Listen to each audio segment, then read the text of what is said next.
I said 1 sec. Sweet.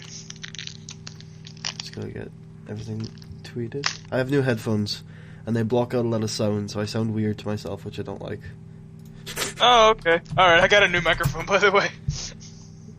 Yeah. Cool, sounds good. Thank you, sir. It's like the exact same kind. Yeah, it does sound pretty much the same. Ah, shit, it's dying. Hang on 1 second. I'll be back.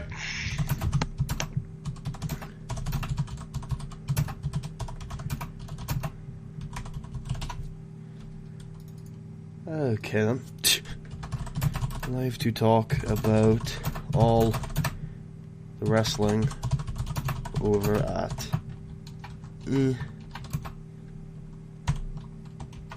with Dave, if he shows up. Hashtag WrestleMania.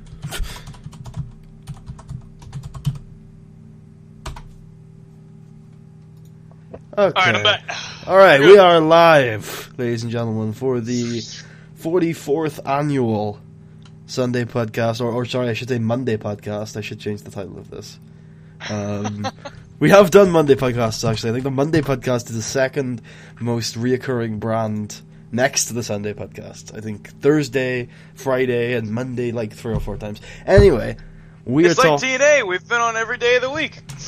I haven't been on every day of the week. I don't think we've been on Tuesdays or Wednesdays yet. Or Saturdays. We're never on Saturday for some reason. We will. The network will drop us and we'll switch. Yep, definitely. I've been contacting Pop. Anyway, we are here to talk about the 2 shows Okay, fucking hell. The thing is still beeping on me. Alright. The 2 highest attended, or the 2 most, the 2 most popular events of the weekend. There's a lot more we could talk about. There's a lot more I will talk about. Okay, I think my wire is just faulty. So. But we're here today because mainly I wanted to have someone here, and Dave wouldn't have seen anything else that I've seen this weekend. So we're talking about TakeOver, we're talking about WrestleMania, and I'm joined by Dave from over at DS Designs. How are you doing, brother? Good, man. How about yourself? Yeah, it's been a pretty good weekend, all things considering. Not because of the wrestling. The wrestling hasn't helped. There's been some good wrestling this weekend, but I don't know. It's been interesting. This weekend was 2016 for sure. Definitely. I got 4 hours of sleep last night because for the ones that are watching that know myself, I don't watch network specials live because I get lag and I like to avoid all lag as possible. So I watched the kickoff at about 10:30, and that started my journey of watching 7 hours of WrestleMania. And I didn't go to bed till 6 a.m., which is a normal time for you.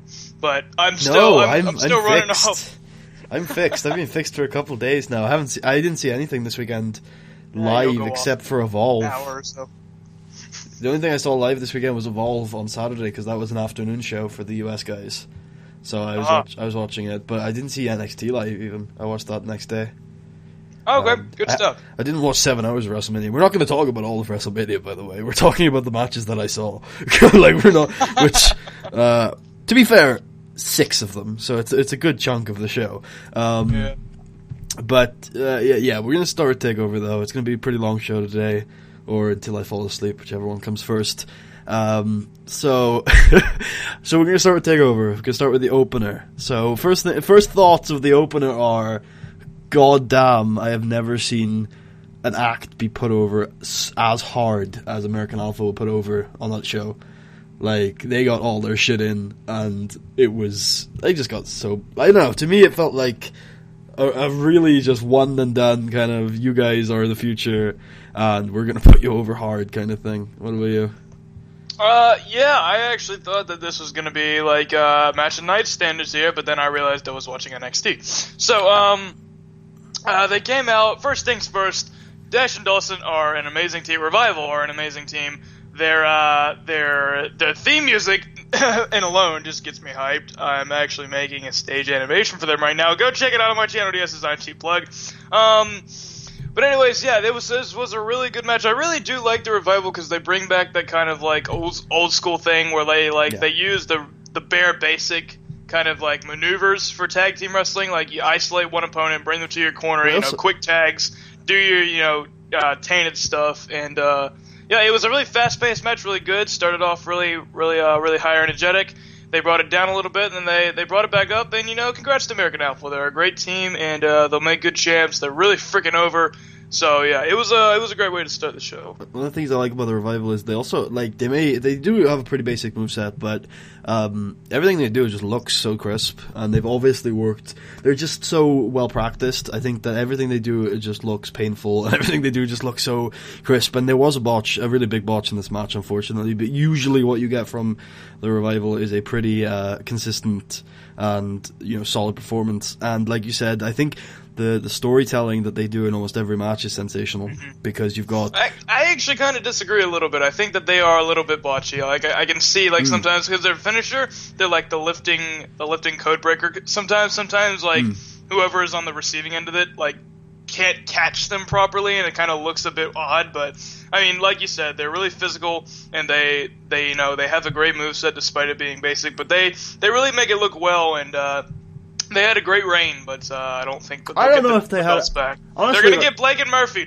Honestly, yeah. One of the things I don't like is that I don't think they did have such a great reign. Before we get to that, though, I just want to say that they're in-ring storytelling all the time. It's the same story, but it's kind of like a Tanahashi match, and the story is the same every time.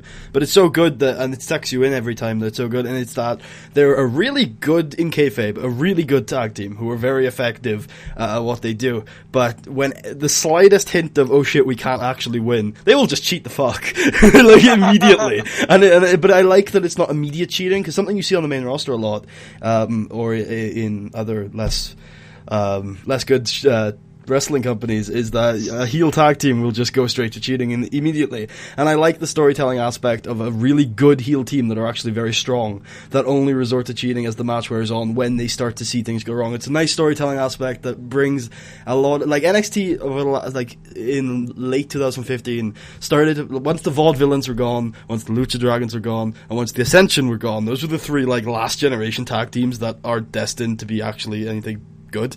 Once they were gone from NXT, we started to see. Wait, the Vaudevillains are still in NXT. Yeah, we started to see some really great evolution from the tag scene with the Dusty Rhodes Classic, which showed to me that tag teams in NXT actually can put on 4+ star matches. And then we had a surprisingly well built Brooklyn feud that even included the Vaudevillains. That was really hype for the crowd. And then we moved into the Revival, who are, in my opinion, the best working tag team in the division. I don't think they had such a great reign. I don't think there was a lot of time on TV spent enough time on TV spent on it. And they lacked. They're a really good promo, but they just lacked something that made the NXT team backstage, I guess, feature them. Because I remember with Blake and Murphy, a lot of television feuds across the entire divisions were focused on Alexa Bliss, because she's so good at what she does. And you just didn't have that with the Revival. I love them. I think almost every match they've had as champs has been great, but I just don't think we've had those long-built stories.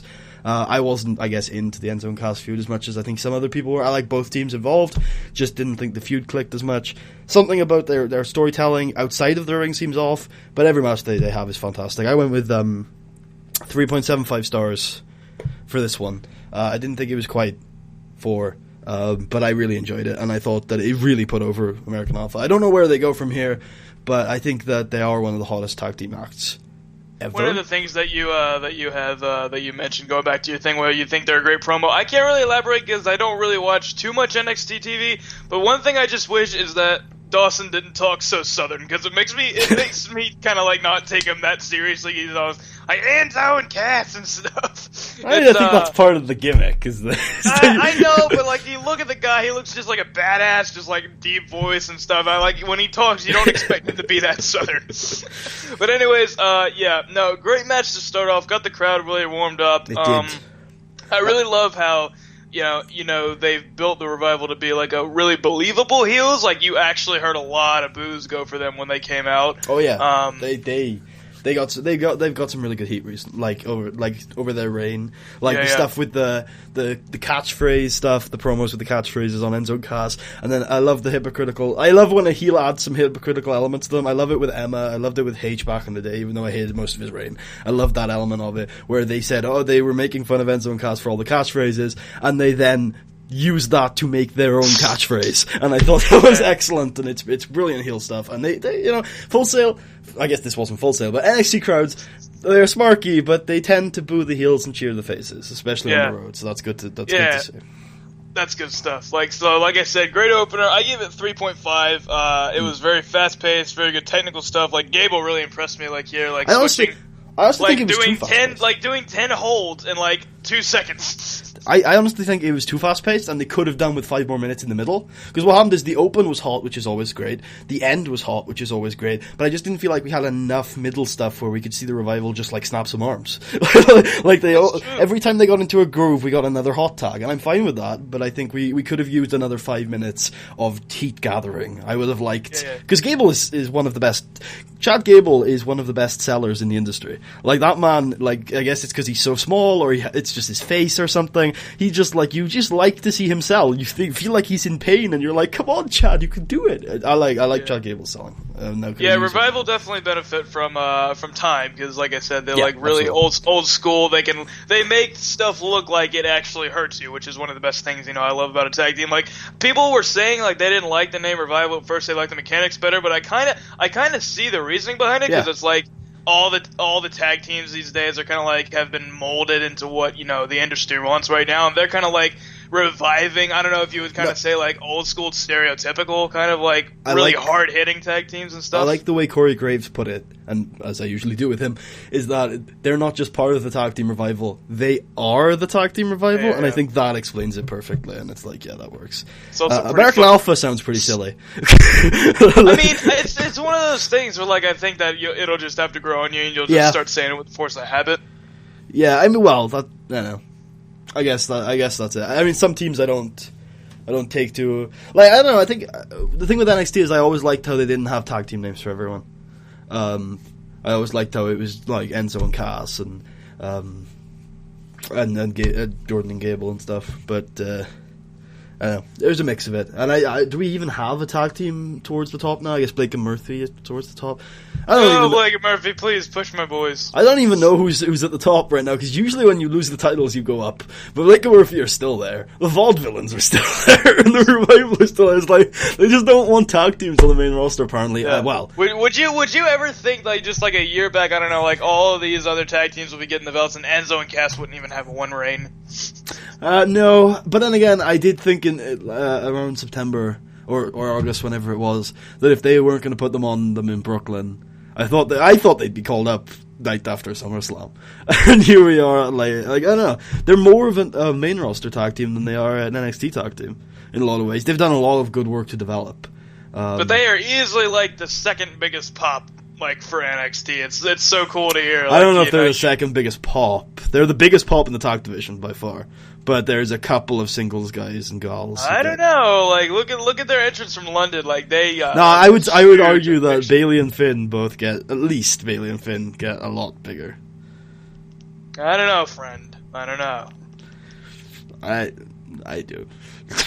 Right, let's move on. I'm fully aware. Okay. So the next match was the only dud on the card for me, and even then it wasn't that bad. But I don't know. Maybe Aries has not been working out over the last couple months or something. Oh, you're gonna blame this match on Aries? I am, because Baron Corbin has been putting on some good shit recently, and here's the problem. I don't really blame it on Aries, but I blame it on whoever decided to tell Aries to be himself. I blame the person who made this match. Baron Corbin should have been facing Shinsuke Nakamura at the show, and Sami Zayn should have been fighting Finn Balor. Big booking problems there. Austin Aries, the biggest thing, the way he can be successful in my eyes, is being an asshole. Because he is a grade A asshole. How does Baron Corbin be successful? Being an asshole. When you put two assholes in a match together, who does the crowd cheer for? Nobody. Who do you cheer for? Nobody. And when they're both... Cheer for Blake and Murphy. Yeah, sure. When they're both middle-of-the-road wrestlers, they're not going to be able to save it either. Like, Baron Corbin... I disagree with that. I think Baron Corbin has never impressed me. Well, like I said, I can't really say that because I don't watch too much NXT, but Baron Corbin really has never shown me that. If you watch the specials, you've clearly seen. Like, just look at the Brooklyn match. I mean, he doesn't put on a bad match, but all the other matches just outweigh him. Like, all the specials that NXT have done, I have watched, and Baron Corbin has never impressed me once. Not even in Brooklyn? No. Really? No. I thought he had the second best match. He doesn't put on a bad match, he's just... I thought he had the second best match at Brooklyn. And I think it wasn't... I don't think he was even close.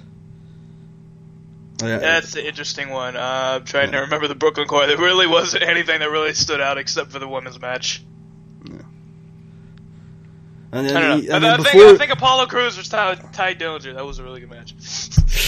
And then before that, he had a bunch of squashes. And then in December, he got put against a guy who isn't particularly great himself right now. He's good, but he's not working. Just need his character. He'd be good. He's not working the right. He's not working in the right spot. He is a 260-pound man who should not be working under ever. This is the problem they made with Cena in 2006. You cannot work under. He's not an underdog. He's not overcoming any odds. There's no odds. Man is primed for success. There's no odds there. Anyway, back to the actual match. It was so slow. Aries chops are really bad. I'll say that. Aries chops are awesome. Aries chops are awful. Look at Aries chops and look at Finn Balor's chops, and I don't like Finn Balor, and we'll get to that later. I don't like Finn Balor. Okay, alright, but like the thing that where he claps his hands over the guy's ears, that's a great move. And then you don't watch TNA, so we had a really nice drop kick from Aries off the top rope and followed it up with a corner drop kick and a suicide dive, which is good. It was fine, but I really hope that wasn't Top Gear. Fortunately, it was Top Gear, and it's one of his signatures. Which I don't think it's bad. I just don't I don't know. I said that this match felt straight out of the 2009 to 2011 WWE main event scene. Like, this was just slow, uninteresting offense with just unlikable characters. Aries just really, really benefits the TNA style. He should have been like the CM Punk of TNA, which he was for a while, but it didn't really last that long. I don't know. I don't even know how to approach that sentence. Austin Aries should have been the CM Punk of TNA. There's just so many things we could approach there, but we just move on. I liked the Aries, the athleticism in the finish. I thought that was alright. Alright, well, fuck you too. Do you want to go into it? Anyway, I thought the finish was athletic. I thought it was like 2.5 stars. I don't think it was that bad. It wasn't unwatchable. It didn't offend me, but it was bad. I didn't feel like it really went. I don't know. I was glad that they kind of ended it early, that it didn't go on for a good while. But it was a slow match. Nothing really big happened. Nothing was memorable of it. I would give it 2 stars. So. Okay, so next we have Shinsuke Nakamura and Sami Zayn. So, we got a lot to say about this match. First thing I'll say going in, though, is that you got to understand that this was not my first Shinsuke Nakamura match. For a lot of people, it was. Yeah, not mine either, people. Kota Ibushi, Shinsuke Nakamura, Wrestle Kingdom 9 is still like my favorite match ever. Yeah, people came into this and they're like, look, if anyone has said 5 stars on this match, I just have to assume this is your first Shinsuke Nakamura match. Because I don't think this is either man's best work. But this was a really good match. This was my best match of the night, at least. It's probably not my match of the weekend, but it's probably my best match of the night. Oh yeah, it's certainly my best match of the night. Crowd is real hot. Without a doubt. Crowd is real hot, and that was really good to see. They actually pronounced Shinsuke perfectly, crowd, which, when there's so many people in the building, fantastic. Well done, crowd. Shinsuke! Yes, I was expecting something like that, but no, Dallas, you did your research, and I like that. I like that. So the problem with the early part of this match, my biggest problems come with the first 5-10 minutes of this match. After that, it's fine, it's great, it's top notch. You cut the first 10 minutes out, I might be talking 5 stars, but first 10 minutes, huge problems. Damn, first you going full shoe mode there. Maybe, but first 10 minutes, huge problems. First of all, Sami's on a lot of offense. Now I understand that was needed for the in-ring story. Problem is, Sami's offense is pretty bad. Always has been. He's best. He's a seller. He always has been. He's babyface. This I said going in. This is what the best. I'm just gonna let you talk, man. Best heel in the world versus best babyface in the world, and they started off with the face working heel, and that was the biggest problem with it. Now I get this is a debut match. This wasn't a Dreams Shinsuke Nakamura Sami Zayn match. This was Shinsuke Nakamura's NXT debut. You've got to look at it in a bit of a different light. This wasn't like the built up feud, blood feud. This wasn't the big NXT title match. This was just Shinsuke's debut. and the fact that they actually delivered what I thought was a 4.25 star match out of it is fantastic. But there were some problems. So, like I said, Sami was working heel, or not heel, but it was in control for a good chunk of the first half of the match, and I don't like Sami's offense at all, except for those forearms and those chops. I gotta say, they did trade forearms, and it was all the Japan, but it was really nice, and it was just a bunch of guys. And the problem is once the match kicked off, or you're saying they're spent and how much do they have left, I felt like nothing had happened because Sami Zayn does nothing. Like, I love the guy. I genuinely believe he is the best babyface that is currently active in the world today, and his selling is superb. His mic work is superb. He's, in my opinion, one of the only male performers to have a 5-star match in NXT. He is one of only 2, and he's fantastic. He's one of my favorite performers in the world. But his offense sucks. It's real bad. Shouldn't do too much of it. He does some flips, those are cool. He does some running stuff, that's kind of cool. But if he does, look at his sharpshooter, man. So I know it wasn't in this match, but it was just so bad. And he's got some offense problems. And then as soon as they traded forearms, an in-ring story started to develop, and I was like, ooh, this intrigues me. And that was all the Japan, and it was great. And then they moved on to Shinsuke throwing some offense out there. Sami held his own. He did the through the ropes DDT stuff. Oh no, he did the through the ropes DDT and got kicked in the fucking head. And it was like, you know what, this is stiff, and I like this, and I like the story that Sami's just fucked. The story I got from this is that Sami is well out of his league, and in order to keep up, he just has to try and beat the shit out of him. And that's it was the exact same story I got as well. That's the Sami wants to Sami knows that when he beat Cesaro all those years back, Cesaro left NXT and never came back, and Sami doesn't want to be that guy who leaves NXT and never comes back. He needs to win. He's going to become a 2-time NXT champion. He needs to win, but he's fucked. He's against the best worker in the world, and he's fucked. So what he does is he trades forearms. And he busts him open. And he's like, you know what? I can't do this, but I'm gonna fake it, and it's gonna work. And Shinsuke's like, nah, you're not. And then he kicks his head off. And it was a really good match. And I think that on another day on a rewatch, I might be able to give it 4.5 because it was sensational. Best WWE associated match in a while. But it was not either man's best work. The first 5 minutes were problematic, and that hurt the overall story of the match. And so it was, I think 4.25 is perfect for it because what the hell was that? Because it was a match that if it just had tightened things up a bit, it could easily have been 4.5, but it didn't. The first 5 minutes were a real problem, and that harmed the overall match. Otherwise, though, really excited. Shinsuke Nakamura is literally the best wrestler to have ever stepped foot in the current version of NXT. And, match was 4.25 for me. Would you like me to speak now? You can go. I'm done. You can go. Alright. So, first off, the thing I'd say, I still like Subconscious better than Rising Sun, by far. I love the guitar in that. The song, I can play it for hours and hours. However, I'm not knocking Rising Sun at all. It is still a great song, and violin better than guitar. Just saying. What's that? Violin better than guitar. Just saying. Bruh. Okay, so anyways, yeah, it was a really good match. Crowd was really hot. Lots of chants back and forth. It was the best match in the card. But like you said, the first 5-10 minutes, it wasn't really that good. Nothing really that memorable happened. It was when it started getting into the later phase that the match started to pick up for me. Especially in the forearm things, I'm like, these guys are just, going at it. And like I said, this is not my first Nakamura match. If it was, I would probably have to, go with, 4.755 stars maybe even. But I've seen Nakamura do better work, especially with Kota Ibushi. Watching him versus AJ Styles this year, I mean, it was a good match, but I mean, I couldn't really take anything away from it. I thought Tana and Okada beat it, by far, but the match was good. It had a few good spots.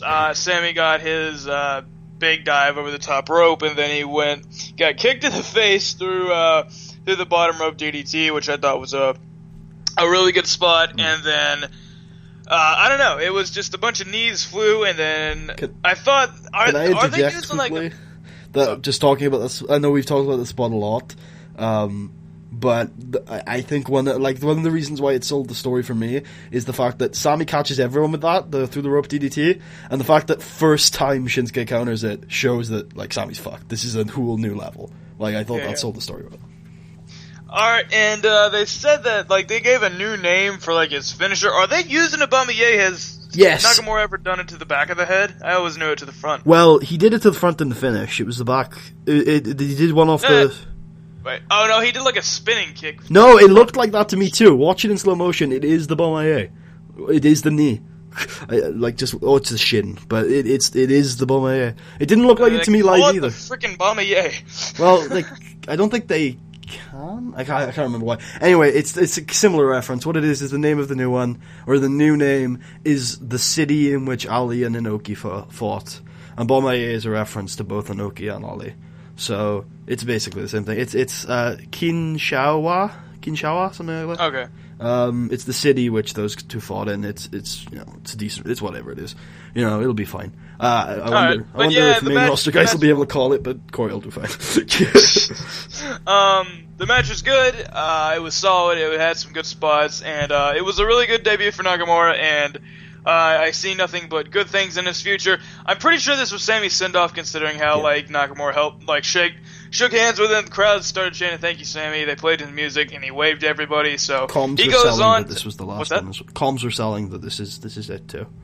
Okay, so yeah, this is the last hurrah for Sammy. He goes to the main roster now. Shinsuke does great things in NXT. I give it a 4.25. Like I said, not Nakamura's best work that I've seen, but it was still a good debut, still a good match, and best match of the night. So it was really good. So we can move on now. One thing I'd like to warn people about Shinsuke in NXT is that when you're watching him on TV tapings, he is not going to be the Shinsuke Nakamura you've seen tonight.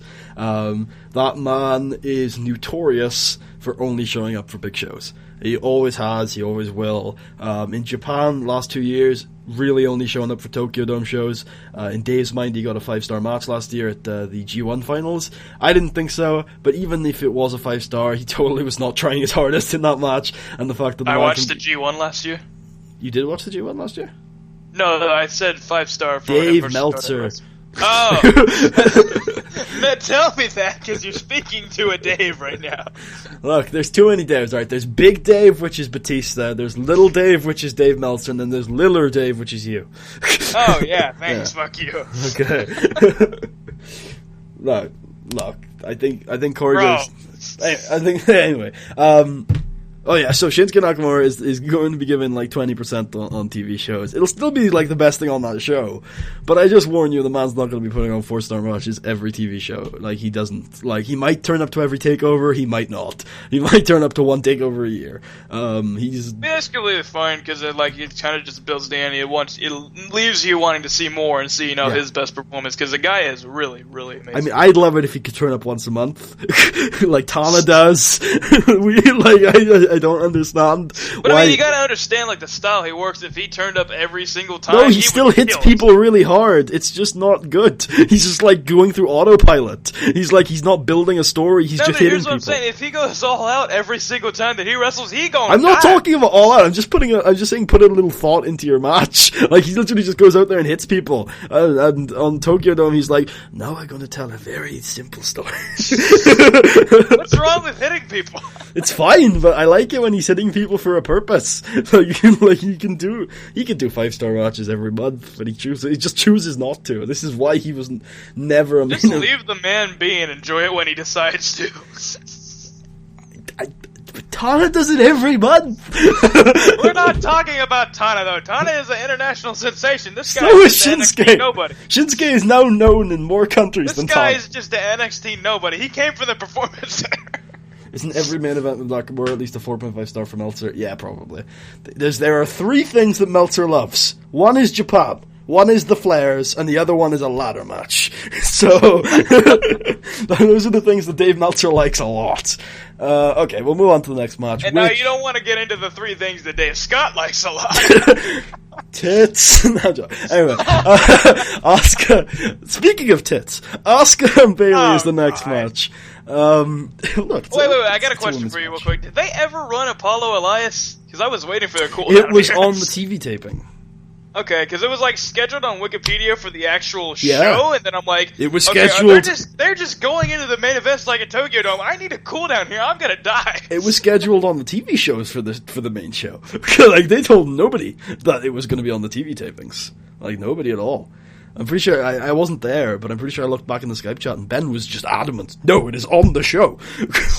Or maybe it was Tucker that was like, no, it's on the show. It's like, yeah, no, they it's both not. have those personalities. Yeah, one of them was, and the other one was like, no, it isn't on the show. Yeah, I can see that. Fix that right now. So, right, we've got Asuka Bayley. So all right, the crowd. may I start this time? Fine. Okay, so from the past few takeovers, like I think ever since, like, see, we had Brooklyn, then London, then this one, right? No, we had Brooklyn, Respect, then London, then this one. Okay. So yeah, I thought Bayley Sasha Brooklyn was amazing. Bayley Sasha at Respect was less amazing, but still really, really amazing. And then Bayley Nia at London was good. It wasn't a top match quality. It was more about the story. And this one here, it was a good match, but I don't think it's either woman's best performance. I didn't really like it that much because there was really not a lot of things that were a lot memorable for me, and I feel like the finish was too sudden. I feel like I'm spited that the ref does not do the raise hand, like, dead arm 3 count anymore. Oh, I like that. I think it's more of a stoppage kind of thing now. I know, I do, I really do like that as well. I mean, I like the change. I like the new one. Oh, okay. Yeah. They used to do 3, and then I think they shortened it to 1, and now they just... I know, but the thing is that I remember watching, and this was something that happened in fucking Cena's, like, third year in, is that I remember every fucking time, and it became this thing, there's always a thing, like, let's say this is a wrestling stereotype. You know when you've got someone for a suplex from the apron to the mat? Or you're going to suplex someone for... you're standing on the apron. Wait, you know when you've got someone... Alright, you're standing on the apron, right? Okay. And the other guy's standing in the ring, and you've got him set for a suplex out of the ring, right? Vertical suplex.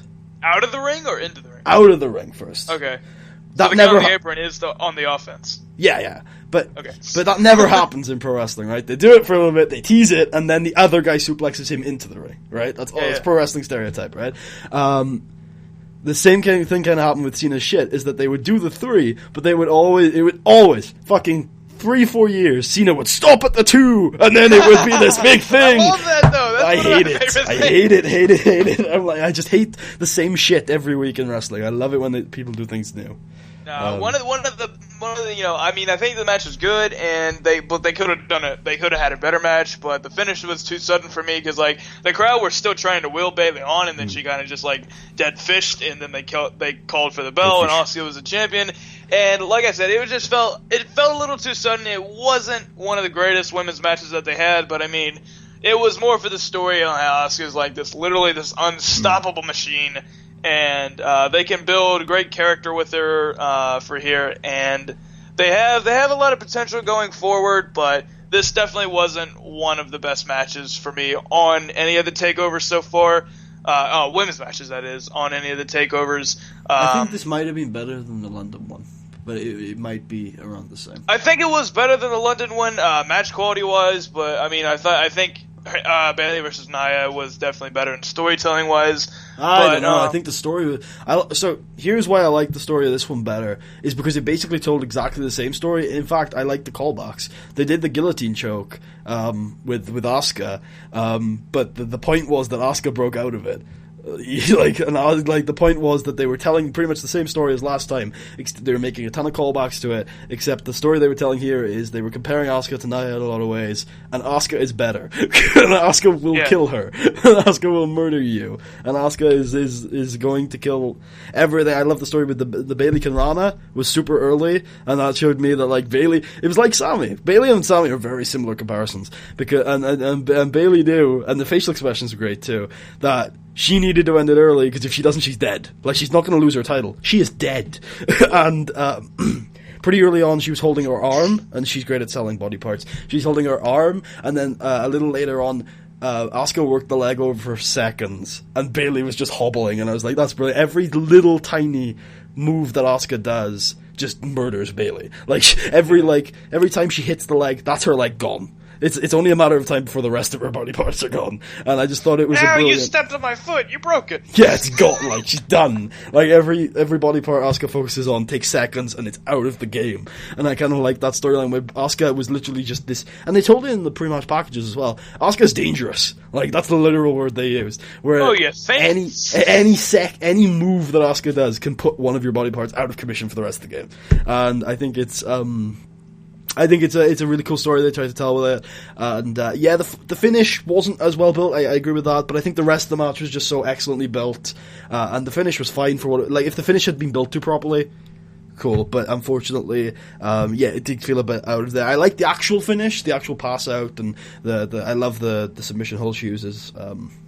Chicken wing. They need to give her a name though, instead of just saying the Asuka lock. No, that's Brock went 8 years with the Brock lock. It's fine. That rhymes. There's a difference. This is just stupid. I'm pretty sure there are the Fujiwara armbar is named after someone. It's fine. It'll be fine. The Michinoku driver it is stuck. Look, things just stick. Okay, things just whatever. But. I thought the finish was great. I do think that it was missing. Only problem for the match with me is there's really nothing memorable, so I can't really recall it that great. For me, it was I know a lot of moments I'll look back on, like the Bayley cell on the arm and the leg is something I'll always remember, because it was just like, I love that moment where it's like every single move that Asuka makes is just killing her. And it's like, this is amazing. And the other problem I had with the match is that I don't know where the creative direction was on this. But I think Asuka felt like she wasn't full babyface, but she felt like she was going to get better reception than she did. I like the fact that the crowd booed. I think that that's a testament on Bayley, because I think the point of this feud should have been to get the crowd to boo, because I think getting the crowd to boo Asuka was a difficult task, and they succeeded. But I don't think Asuka really expected that, and I think someone's fucked up there, because Asuka should have expected some boos, because that's exactly what they were trying to do with the feud, and she should have played into it, and she really shouldn't have been...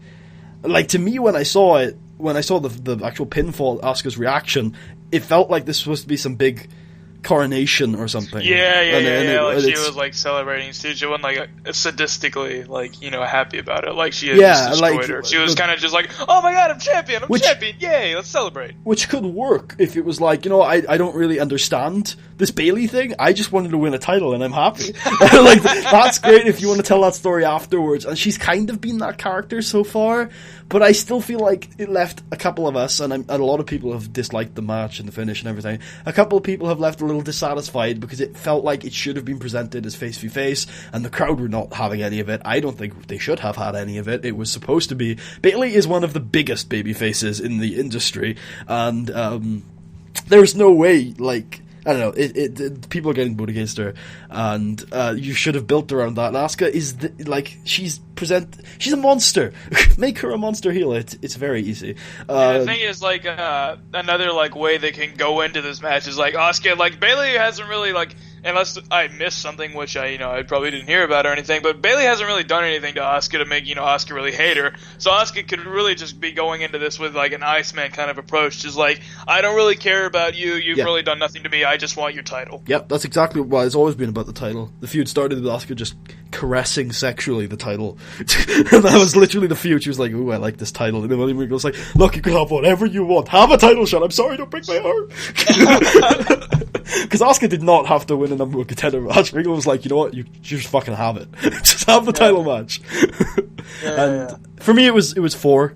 I might go lower. I don't know. It's something I've been having discussions all day and yesterday, and well, mainly today. And it's something I really do need to watch this match, and I need to watch the triple threat, because right now I've got this one about a quarter of a star above the triple threat, and I feel like that's probably wrong.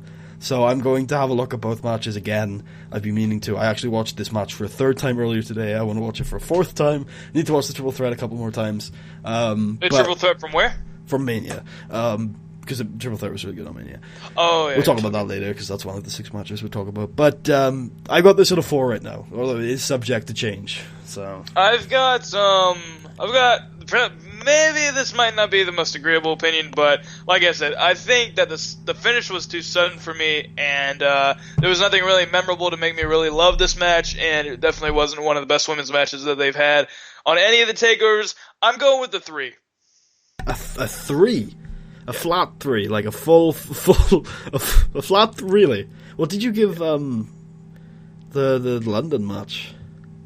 I didn't really do a review on it, but if I had to get the London match, probably like a 3.5 or something. Okay, alright, cool. Alright. Yeah, no, that match wasn't really anything special either. I know, a couple of people have put it above 4. A couple of people really liked it. I mean, if you're basing it on the story, maybe, but I mean, just in ring. Well, what else are you going to do? Like, all of wrestling is a story. Isn't it? I know, but the match quality itself. The match quality is based on story.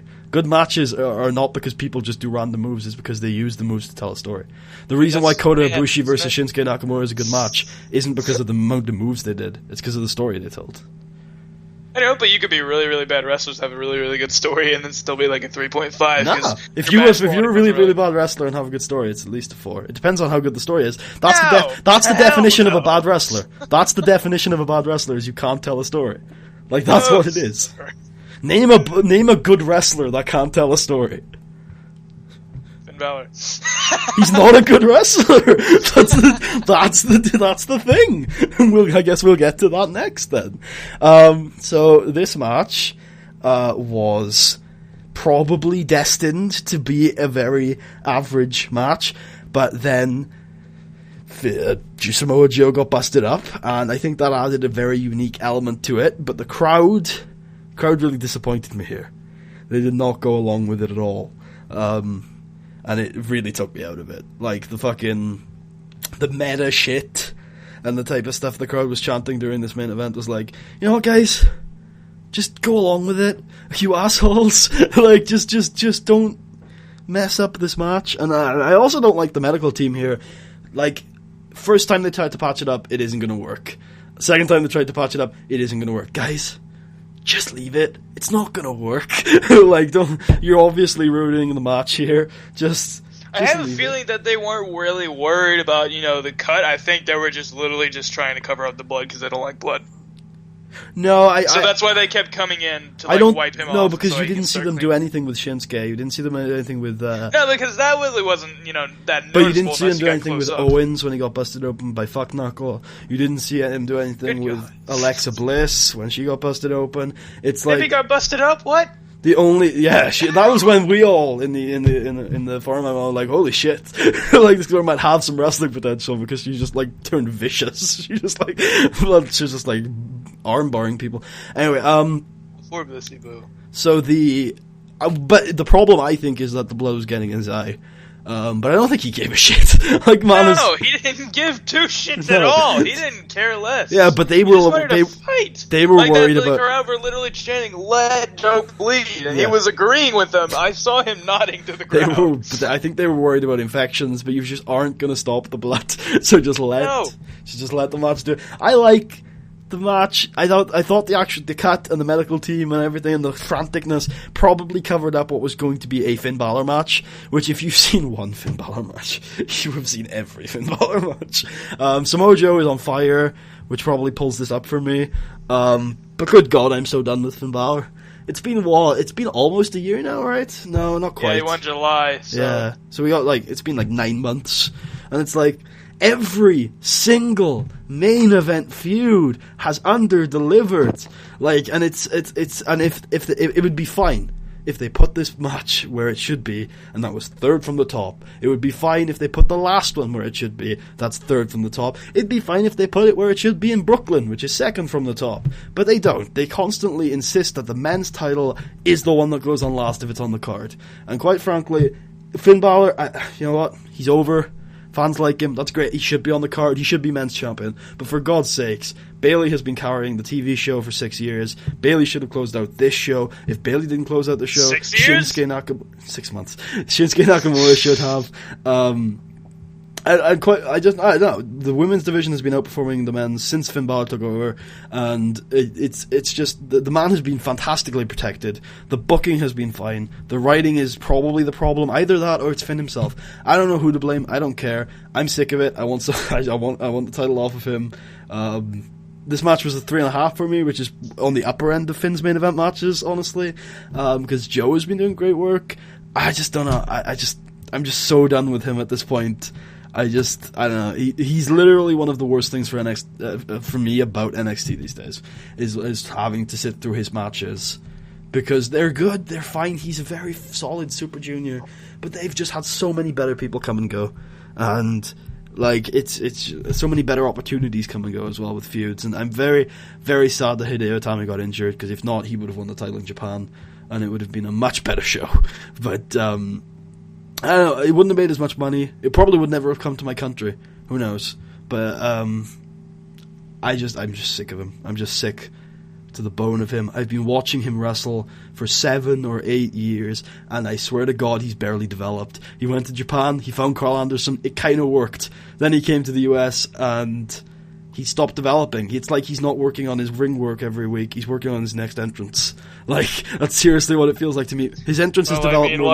All he did really was add a chainsaw. So I mean, and some really blue bits to his headdress. You know. All right, so the match for me, it was really good. It was miles better than London. I didn't really like the London match at all. You really thought it was better than London? Yeah, definitely. Because it felt for me like it was more brawl based. I mean, the Blood, despite their attempts at trying to interfere and trying to clean it up and stuff. It was so Japan, though. Shut up for just like a few minutes. It was really Japan. I'd let you talk now. It's my show. You didn't let me talk. I just talked. Okay, so the match for me was better than London. I like the fact that Joe got busted open so early, and that they actually kind of let him bleed towards the end of the match, despite having multiple attempts to try and clean it up. I feel like there was really that one good spot where Joe threw Balor over the barricade, and the camera just stayed at the barricade, and you saw just Balor kind of rise up and just kind of springboard off the barricade. It was really good. I thought that there were a few great spots, and I was kind of rooting for Joe. Well, no, I can say that I probably was rooting for Joe, because I do agree it's been too long for Balor. He's been really stale for a long time, and like you said, his matches, I mean, they're good, but they're the same thing. He does have a pretty repetitive moveset, despite it being an impressive one. It was a good match. I feel like it was good to close the show, but probably, I don't know. It's kind of weird, because I'm kind of contemplating saying that the tag team match was better than this main event here. I would say so. Okay, so they're kind of tied for me. The main event and the tag team match are kind of second best match of the night, with Nakamura and Zayn taking number one for me. But it was a decent way to close the show to a really good takeover. Balor retained. I was expecting Carl and Doc to come out, but hopefully they'll make their debut soon. But Meltz says that we can expect the boys tonight, the lads tonight. Well, cool. I mean, I'm not really going to watch it, so, there's, You're not going to watch Smarkamania? It's the one show of the year that's worth watching. Are you going to watch it? I'm going to watch the night after Mania Raw, of course. Yeah. Okay. The only year it's been disappointing was last year. Yeah. Anyways, it was good stuff, but, yeah, I feel like they need to do something with Finn if they're going to keep having him champion, or they need to get the belt off of him right now. They need to freshen up his character. I don't know. I don't see how they can get to the next takeover with Finn as champion. I feel like he's going to lose it on TV, but I have no clue who to. Maybe Shinsuke. The only person I can think of to fight him at the next takeover is Shinsuke, because Baron's probably getting called up. And Apollo is not. Like, Apollo Finn would be god-awful. Really bad, because they're both in the same boat. Like, they both have the same problem. So it would be really bad if they faced each other. And then Sammy's gone, and Sammy Finn was a program that actually might have saved Finn a lot. But Sammy's probably gone, and they're struggling. They are struggling. They've got the best wrestler they've ever had, but they're worrying. I've seen the spoilers, and it's not looking too bad. It's their usual post takeover, like, dull stuff. But we'll see where they go with that. There is a discussion I want to have before we wrap up this talk, and I think it's can I have 3.75 for the main event? Just wanted that. A little bit higher than mine. So before we get, I got two things to say. First of all, Tucker informs me that I should make everyone aware that Bayley's loss was a national tragedy. And third, and finally, I want to have a discussion before we end, and it's something that I've been talking about a lot. I think it's a really interesting discussion. I think it's something NXT fans are going to have to talk about for a little while. So, was this show better or worse than our Evolution? In terms of just in terms of overall quality, because for me our Evolution is still better because the main event was 5 stars, and I value a main event to a show a lot, and I think this one completely underdelivered versus our Evolution, which is probably the last show to like have a men's title match that didn't get overshadowed by the match before it, and it was my favorite match in NXT history, really, and my favorite feud, my favorite period. I know a lot of people who were watching at the time have nostalgia for our Evolution, and to me it's still slightly better than this, and slightly better than Brooklyn, slightly better than Respect.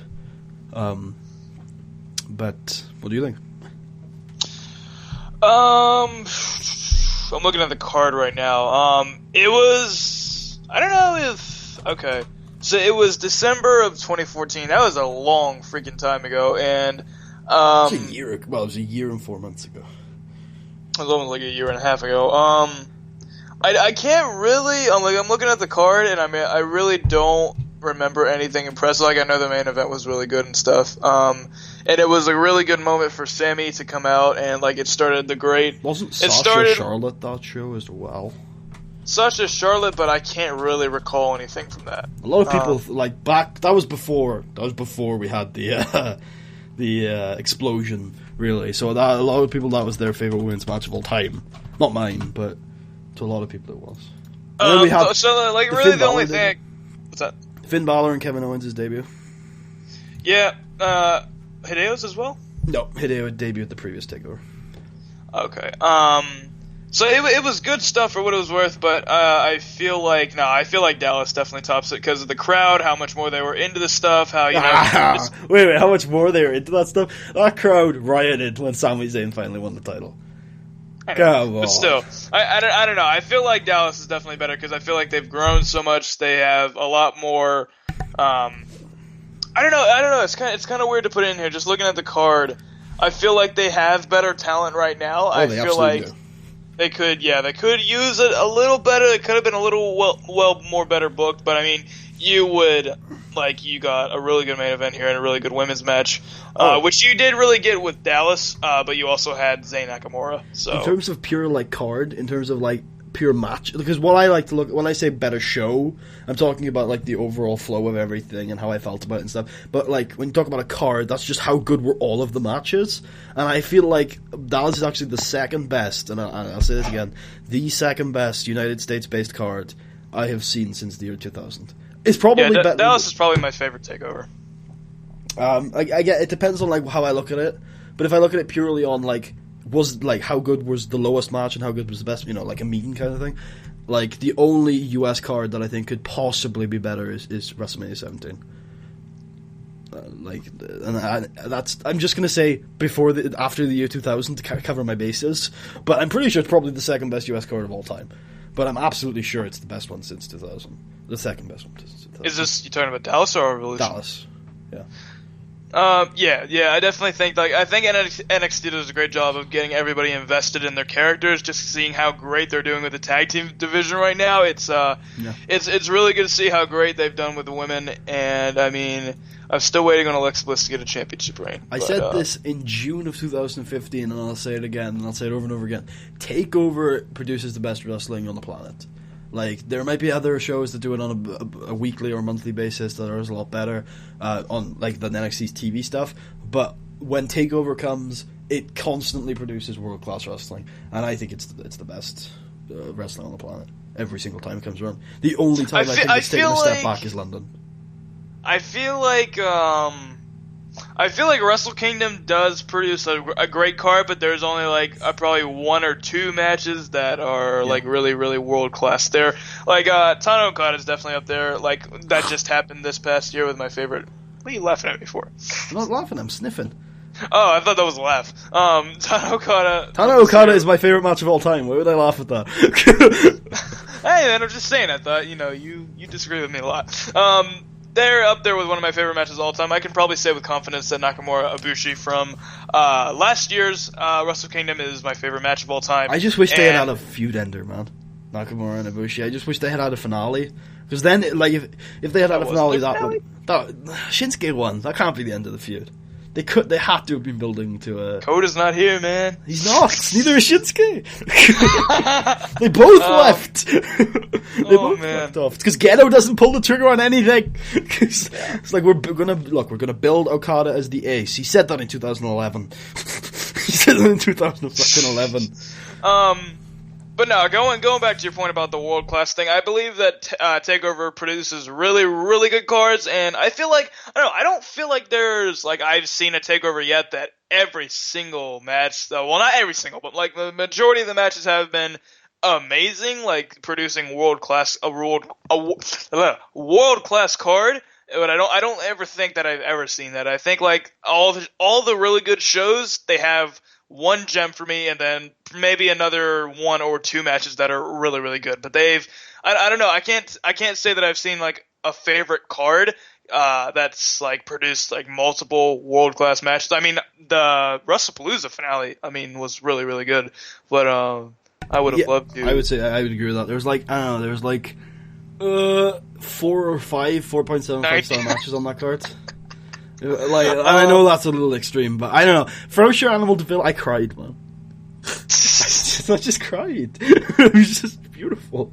I never thought it would be possible. But no, anyways, since we've reviewed the whole TakeOver, I'm probably going to give the whole event overall probably a 4-star even. I think that Zayn Nakamura was match of the night, and then probably the tag team match was my second favorite match of the night, and then the main event, and then the women's match. Like I said, I really wasn't a fan of the women's match, but it was still, without a doubt, a really, really good card. Another solid TakeOver, probably my favorite TakeOver of all time. Brooklyn is close behind that. Only reason is because I didn't really like the main event in Brooklyn because I was pretty burnt out. Women's favorite TakeOver. And Blake and Murphy lost, so I'm going to give this show a rating of go watch it. Go watch it, go watch it, go watch it. And that's my rating on this show. So now we're going to move on. Oh boy. Now all of the good stuff we just said, prepare to throw that out of the window.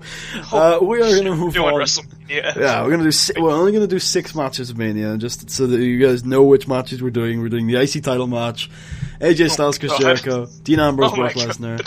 The women's triple threat. Women's, guys! So much difference of word mix. Hell in a Cell and the main event. So, yeah. Those are the matches we're doing. So, start with the ladder match. So, let's just say that the WWE writers have bought some new cars this morning. Because... I want to know whatever the hell the guy who booked Zack Ryder to win the Intercontinental Championship in a ladder match at WrestleMania was on, because I want something. What you mean was you know the story now. We all know what's happened. We pretty much know exactly why he won the title. It's so that the writers could make a fuck ton of money, which they have. This has been confirmed this morning. They have made so much money. We all knew Ryder was going to win on Saturday morning when the odds shifted, because there's no fucking reason why Zack Ryder suddenly becomes the favorite on Saturday morning, if not for the writers betting thousands and thousands and thousands of dollars on it. The script was pretty much released to the writers on Friday afternoon, as we now know, and the writers bet a fuck ton of money on Charlotte, on Ryder, and who was the other one? Oh, League of Nations, I think, was the other one that they bet loads of money on. The odds shifted. We all knew on Saturday Ryder was winning. We all knew Charlotte was retaining.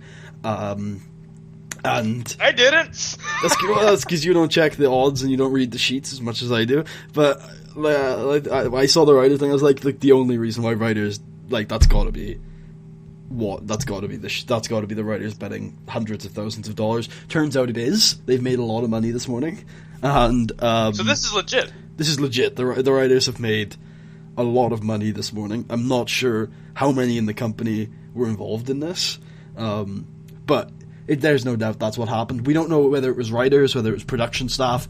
I don't know. We know they weren't right on everything. We know that something changed. We're pretty sure that, most people who've seen this are pretty sure that the Battle Royal was a last-minute decision, because on Friday, the money was on Braun Strowman and John Cena, and it's obvious that obviously didn't happen.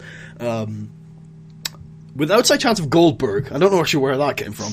I don't know. I read that. I'm like, what the hell? I'm not sure where that came from. But I've got to assume Baron Corbin was backstage and Vince saw him, Tatanka, DDP, and Shaq and said, "Do you want to wrestle?" And that's eventually what happened. But I can only think of one person when I saw Tatanka, and that was M-Hero.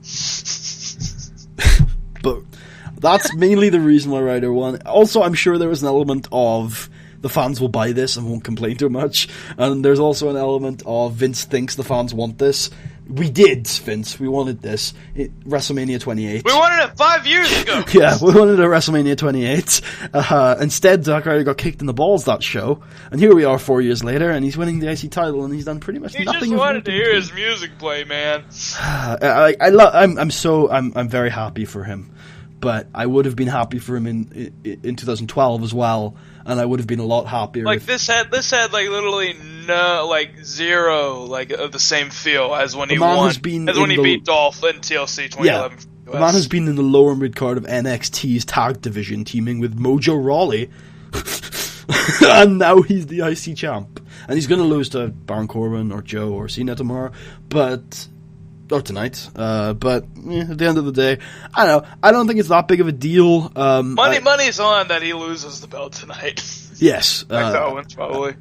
I think those are the three most likely options, being Joe, Corbin, or Cena. But I don't think it's that big of a deal. The fact that Sami Zayn and Kevin Owens were stuck in a multi-man match was the problem to begin with. The fact that they lost doesn't really exacerbate the problem. It's an awful show. This is one of the bad decisions. It was just to stick people on the card. It opened up. It was exciting. It was good wrestling. It was fun. There were some nice stories in there. But it was just that, really. Oh, by the way, can I just make mention real quick that WrestleMania 29, it was held in MetLife. It was an outside stadium, so there was no opening pyro. The WrestleMania 30, it was the Mercedes Superdome, and they did pyro for that show. Then last year, it was at Levi's Stadium, that was an outdoor stadium, so they did no pyro for the opening. This year, it was kind of a half roof, so they did do pyro, but next year it's at the Citrus Bowl, which is an open stadium, so they won't do pyro. They did pyro at 24, though, so you never know. Yeah, but I mean, it was in daylight, and that you couldn't see it, so they learned from that, and they won't do it again. Ah, that makes sense. Yeah, or they'll just use, wrestlers as fake pyro. They'll come out dressed as fireworks. I saw, what's that? So, spoilers, Roman Reigns wins the main event. I saw a tweet, last night or this morning that was, I hope Seth Rollins comes out and attacks Roman Reigns dressed as a firework. What? So what that guy meant is, I hope a firework goes astray and hits Roman Reigns, basically. Oh. Which I was like, dude, savage. That's a Warhawk level mode right there, man. I think he was joking. But, anyway, back to the Intercontinental. I thought it was fun for what it was. Good spots. Yeah, I mean, it's a ladder match. Dave's gonna rate it like 4. But I don't know. I think I'm not that offended, because at the end of the day, you don't watch WWE for quality. You don't watch WWE to be good. We don't really watch WWE at all. Not really. At the end of the day, this is, what it was. Sami Zayn's probably in a lot of pain, and I feel really bad for him to have to work all this bullshit. But good on him. Did alright. 3.25 for me. 2.5. Okay, so AJ Styles and Chris Jericho. I don't know fucking what's happened to AJ Styles. It's not AJ Styles. AJ Styles is doing fine. I don't know what's happened to Chris Jericho. I don't know. Halfway through the Fastlane match, I feel like he just entered time decline. Just like halfway through the Fastlane match, I was like, oh shit, I'm old. I can't do this shit anymore. I feel like ever since SummerSlam 2014, that's when he's been in time decline. I think there is a noticeable difference between his match with AJ on SmackDown and Raw, those first 2 weeks, and the match with AJ at Fastlane and WrestleMania. It's just night and day. One of them was almost 4 stars. This was god-awful. This was real bad. This felt worse than the Joe Finn match. This was slow. I didn't give a shit about either of the guys. He kicked out of the Styles Clash again. And they put Jericho over. Because now it's 2-2, so they can do a 5th match. Oh, good God, screw that. Give AJ his WrestleMania mullet. Or Jericho's going to fight for the title, which is something that a lot of people have been floating recently. So, you never know. I haven't really seen a good Jericho match since about, 2013. I don't think I've seen a good Jericho match since 2009. But there's me. Unless you count the Jericho stuff, which I thought was alright. Yeah, I thought it was awful. I thought 3, and I think I'm being generous here. I do think the finish was the finish was fine. The result was bad. Styles Clash is useless. Styles, I guess Jericho also lost Styles when he was doing the finish on the Codebreaker, so that was also sloppy, so. I mean, Styles, I'm sure he's making a lot of money, and I'm sure he's very proud to have his name on a WrestleMania card. But good God, this man was semi-main eventing the Tokyo Dome 4 months ago. And now he's losing to a, was he 45, 46-year-old man? To the guy that Fandango beat. And Wyatt, who's dead. We might talk about that later, but he's gone. I'll agree with you and go with the 3 for the match. I will about the Wyatts. We have been saying for about 2 years now that the Wyatts are dead. They keep popping up though. Nobody gives a shit. But they keep putting them in main event feuds. I legit didn't think that Bray was going to be on the show at all. I thought he was going to be in the Andre. I don't know. It's so like what's happened is in 2014 they were super over. Well, he was super over, and then he ever since the loss to Cena, he's just died. But Vince still thinks he's over because, as Tucker says, he's stuck in a time loop. So he positions him against Jericho and says, people are going to give a shit about Wyatt, right? No. Positions him against Ambrose. People are going to give a shit about Wyatt now, right? No. Positions him against Taker. People give a shit about Wyatt, right? He can lose. He can take the loss. He's clearly got all this heat. And he loses, and it's like, I wonder why people aren't reacting to Wyatt anymore after he lost to that old guy and that... you start the younger guy who everyone who faces, nobody gets over off of it. And then he's like, you know what, he's got tons of heat. He can lose to Roman. Losing to Roman is a valiant effort because Roman is sexy. Good God, I didn't think Bray Roman would ever end. It was it was obviously a feud for the ages. And Wyatt can take that loss. And then Wyatt can just hang around in 6-mans for 3 or 4 months and he'll still be over by the time Mania comes around. And yeah, he can get clowned by The Rock. It'll be fine. That's alright, we got fucking, 94,000 paid people in here. We're great, it'll be fine. No, it was 101,000. It was 94,000 paid. And, look, Raw ratings that are 25-year lows, but we popped a stadium. Yeah, but Vince, we're still losing money. Yeah, we popped a stadium. But Vince, nobody is watching any show that The Rock isn't on. Who cares? Their shows Rock is on. It's just like... We'll just put Rock on more shows and we'll lose more money from it. He's not doing that, though. His solution is, we will have The Rock go over everybody every time he's around. Same with Austin, same with Brock, same with Taker, same with Trips. He is going over everyone because the shows that they're on are getting huge buy rates. The problem is, they have, 104 main shows a year or more than that, and 100 of them those people are not on. And they still have to sell out buildings and they still have to sell TV shows, and I just think I don't know, in recent months, I haven't really watched a lot of Raw, but they've been going back to these arenas that they've been to in the past that have looked really big, and the crowds just look really low to me, especially for Raws and stuff. I think Raw's down 10 or 5% this year. SmackDown's dead. SmackDown is drawing less than NXT sometimes. Not NXT in Full Sail, but NXT on the road. And house shows are dying this year for some reason. Nobody can really put their finger on it, but house shows are dying this year. And TV ratings are also pretty low this year. They didn't pop a 4 in the Build to Mania, which is very scary. And if they don't pop a 4 tonight, that is very scary. Because tonight should be the biggest TV rating of the year. And if they don't pop a 4, if they don't pop a 5, that's also kind of a problem. Like, that's what I said earlier in the group chat. If they're in the 3s, that tells us something. If they're in the 4s, that tells us something. If they're in the 5s, that tells us something. Like, there's a lot of analysis that's going to come out tonight. Am I the only person on the face of the fudging earth that just watches it, doesn't care about all the excess stuff? Well, the thing is, when you've got problems with the product, you kind of got to look at this stuff and say, am I alone? And, like, when... was it 1.5 million people have stopped watching Raw since WrestleMania 30. 5.5 million people have stopped watching Raw since WrestleMania 17. That's in the US alone. And you can watch these things and say, alright, clearly it's not just me. Like, you know what I mean? Yeah. Like, there are clearly problems. To anybody watching the stream, my bad. If you can hear any background noise, there's freaking gardeners, like, right outside the window. But I look at the stuff and I when I see, I don't know, so there's two parts of me. Part of me is the guy who analyzes the content, and I do that most of the time. But then I also like the business stuff, and I like to look at things, because sometimes people want to have that conversation, and I'm happy to have it. Like it's an interesting one where you look at, like, okay, why did these guys? But it needs to go on for at least 100 replies, or else Putty is dissatisfied. That's not, like, I still think you frame that in an appropriate way. So Brock Lesnar and Dean Ambrose had an interesting build to it. The match was okay. I didn't think it was awful. Yeah, it was too short because they were planning for a long Taker Shane match, which happened, unfortunately. Yeah, it was.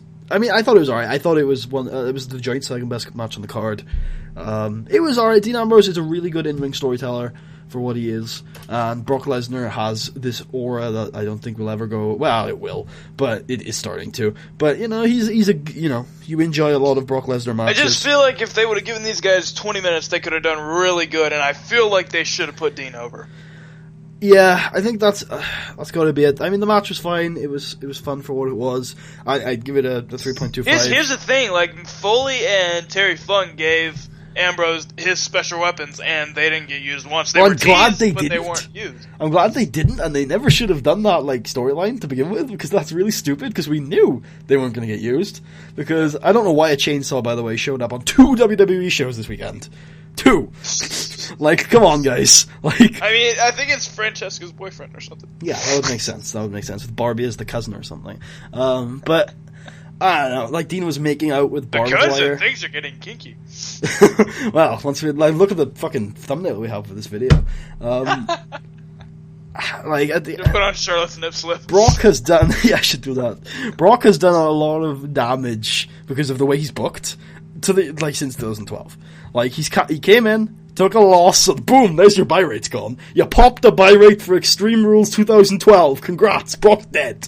Brock has never drawn since. You killed Brock in one night. Behind that? I don't know. Maybe they didn't know he was coming back. Maybe they thought it would boost Cena to this level. Cena has stayed consistent since 06. Maybe taken a bit of a hit recently, right? But Cena has been drawing the same since 06. Brock comes in, you pop a buy rate, he loses, gone. Brock's dead. Brock has not drawn a dime since 2012. And then just a curiosity question: has Cena even wrestled in 2016 yet? I think he might have wrestled a house show and a Raw or two. I thought he got injured at the start of the year, not at the end of last. Okay, but I might be wrong. I'm not too sure. He hasn't wrestled on pay-per-view, so that's at least a thing. Because he hasn't been on since Hell in a Cell last. Yeah, because what happened is he took some time off. Then when he came back, he got injured. So. But yeah, Brock hasn't drawn a dime, and in 2014 they started to tell a good story with him, and I thought it was very interesting. But then Night of Champions 2014 they fucked that up. But the story was used at Cesaro's expense, which I didn't like. Yeah, I don't know. Like, I think because they literally just slapped Cesaro in the face, saying, "We're gonna pair you with Heyman, and it's not gonna do anything for you. It's literally just to keep Heyman reminding the people about Brock." I don't think that was the point of it. I just think that's how it turned out. No, Heyman said that in an interview. What, that it was just so he could be on TV? Yeah, it's just so that they could keep him on TV and keep the people reminding about Brock until he came back. I mean, I think putting him with Cesaro in the first place was probably a bad idea. Especially since, like, at the time... They could have done really good with it, though. The upward direction for Cesaro was as a face. And Paulie is never going to draw face reactions. Paulie's very rarely going to draw face reactions. He draws face reactions from the Smarks, because... Occasionally. He can also draw heel reactions. That was the thing about 2014 that was so good, is that he drawed heat from the Smarks because of the Taker stuff. Like, and that was what was so good about it. And then we had the scene was a good year.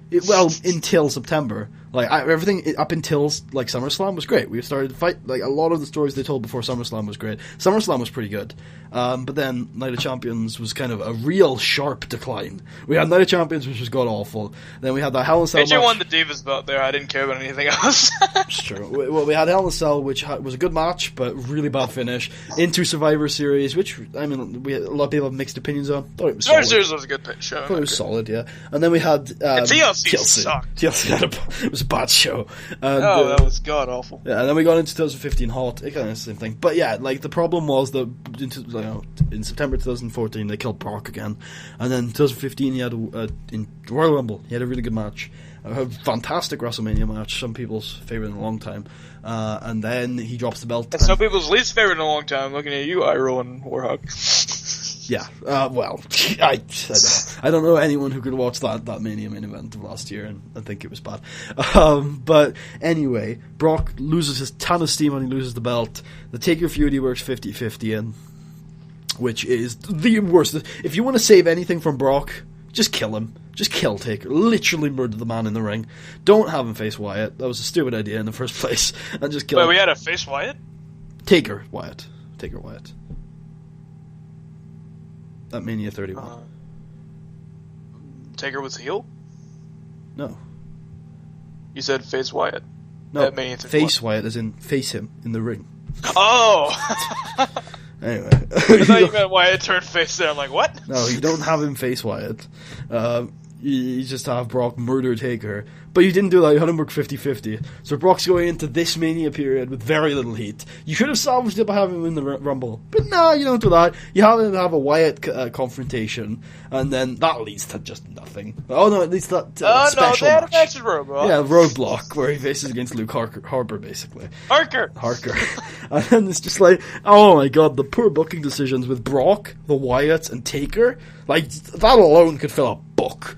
The rise and fall of WCW? Fuck that. The rise and fall of Brock, Luke Harper, and The Undertaker. Like, fuck Wyatt out of it. You only need fucking Luke Harper. But yeah, no, this, like, to me, and again, Brock is coming into this match with very little. Like, Brock has lost a lot of momentum going into this. He's been so mishandled with this latest run, and he hasn't drawn anything since 2012. That if Paulie wasn't so fucking influential, and that wasn't his best friend in there, the only smart decision is to cash your losses, get the fuck rid of that guy who costs far too much money, and put it on somebody the crowd actually likes. Even though he hasn't been a good house show draw, the crowd is obviously behind him, and he is decent. I don't love Dean Ambrose. I'm not a hugest fan of his ring work, I'm not a hugest fan of his promo work. But the crowd is obviously behind him, and he's not that bad. And if you have him go over Brock, that's a career-defining moment. A lot of the biggest stars in WWE history, they didn't lose their first couple Manias. Like, you look at how many new stars they're building to lose their first Mania match. That's one of the problems, is that they don't care. They don't think these losses matter. They do. John Cena won his first Mania match. He won a title at his first Mania match. Look at where he is now. You know, you've got to look at these things, and it's the people say Roman's being booked like Hogan or something. Roman Reigns has been fucked over so many times. Like, Hogan did not lose dirty that much in his rise. Might lose dirty later in his career, but in his first couple of years, that man was winning everything. And like, that's the problem with Reigns, is they don't go either way, right? They don't say, oh, we're gonna, like, make him pay his dues. They kind of make him rise, but they also fuck him over every now and then because they don't have the balls. It's the ghetto syndrome. They don't have the balls to actually push him. Here's the thing about Brock, is that you're saying that he doesn't draw. He doesn't draw too big, but I think he would draw more if there weren't that many injuries and they didn't use him as often as they did. Because he was 2012, he draws. It's really a simple song. He was the thing. It's the thing where, like, the past few years, like, when Lesnar comes on TV, that is, you know, a special occasion. Like, that's not often. But with all these injuries, though, they're using him way too often. Now it's kind of like, but not become less special. Even in 2013 with the Hunter stuff, like, I guess that's hard because Hunter's a draw. But in 2014, you look at his like TV quarters, and he doesn't add that much. He adds a lot less than Bryan does. That's one of the things is Bryan, like when you look at how much Bryan adds to a show in terms of TV ratings compared to Brock, it's night and day. Brock adds so little. It's weird because Bryan was used like so often. The difference is the people who tune in for Brock are watching no matter what, I think is usually the thing that people say. But the people who tune in for Bryan, I think it's the 18 to 25 demographic, and they're very much value added. It's kind of a thing with TV ratings. You're looking at value added instead of just, general things. And that's kind of what we look at Brock is he just doesn't add much. I mean, I think he does add like percentages, but in terms of network buys, pay-per-view buys, attendances have been really bad for Brock. A lot of his main event specials have not sold out arenas where they thought they were going to, and it's because of. And I tell you what, Extreme Rules 2012, huge buy rate. But that was just one. It was just one and done because he fucking lost. Like you've got this guy who pops this huge buy rate, and you have him lose clean in the main event, and you expect him to... I mean, there were still steps involved. Yeah, but it was no holds barred shit. And it was a great match, by the way. That was a fantastic match. And then you have this... Do you remember the Cena promo after that? I'm going away for a while. I got some shit I need to take care of. Next night, remember that. Next night, he's like, just kidding, I'll divorce my wife instead. Now I'm back. Like, dude, like, he said, like, I'm gonna have to take off for a while, and next night he was right there. I don't remember exactly, so excuse me if I'm paraphrasing. Don't take my word as gospel, people out there. But, I hear it around the time that he said that because he was a little loopy, but that earlier that night he had decided to go and work things out with his wife and kind of take some time off from the road and have some time to repair this relationship. And literally after that match he said, you know what, I'm not going to repair this relationship, I'm going to get a divorce and I'm going to stay on the road. and that's exactly what he did. And I have to wonder where Nicole Garcia plays into all of this, but anyway, that's just gossip. So I gave the street fight at 3.25. What about you? I'd probably give it a 3. Okay, so we have the women's championship. Everyone, women's. Alright, 1 second, my computer's dying. I'm drilling that home. Triple threat. So a lot of people are absolutely adoring this match, and I thought it was real good. Probably Charlotte's best match ever. Probably not, definitely not the other two's, but it was really good. I thought I liked it a lot. I thought everyone was treated like an important member of the roster, which was a huge difference. One thing, this is going to be the title of the show when it's not live. Presentation is key. And the fact that this is a women's title, these are legitimate women's athletes, everyone's getting called superstars now. The title is gorgeous. The title is perfect. I've seen a couple of problems with it, but overall a lot of people are liking it. It strikes me so much like the juniors title in Japan. It's just a little, like, it's basically as prestigious, just different. And I really like that. Dave's talked about it before, he's back. But I thought, like, the entrance stuff was great, and the presentation was just fantastic. Jack, I think that it is, said it's match of the night. I think so too. I don't know by how much. Again, I'm rewatching. Currently, I have it at 3.75. There were some great spots. Charlotte actually pulled off one of the nicest looking moonsaults I've seen in a while. That was an amazing spot. And then another one that I liked was Sasha went for the suicide dive, realized Charlotte couldn't catch her, and instead turned it into the roll. Yeah, that was awesome. How fluid that looked. That was really cool. And one of the things I always criticize Sasha for is she takes mad bumps on house shows. She takes mad bumps on NXT tapings, mad bumps on a SmackDown, and that's like the darker side of that kind of worker, where it's like, girl, don't take these bumps every night. But this is Mania, and so it doesn't matter. Shinsuke. Yeah, go be a little Shinsuke. I don't need you to be super Shinsuke, but don't take these bumps unless it's at least a pay-per-view, or at least Raw. Don't do it on house shows. But like, Sasha bumps like a maniac, so she like makes everyone. That was sad. Because I was heavily rooting for Sasha here. I really thought that any of it here, and like I've really grown to spite Flair a lot. I mean, like, I guess that's a good thing. They really just need to. Yeah, I mean, it's a good thing because he's doing his job and all, but they really need to send him out of there and sooner or later give Sasha a one-on-one match with everybody bored from ringside, and then give Sasha the belt because she really, really does deserve it. I'll say this before I will talk about that problem. I think it's important too. But in terms of just a self-contained match, I had no problems with the finish or the result. I thought it built really well, and it was a really good match.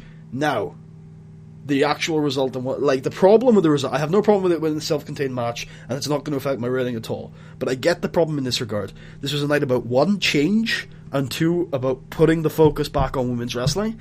And what they did is they did a finish that was about no change and about a man.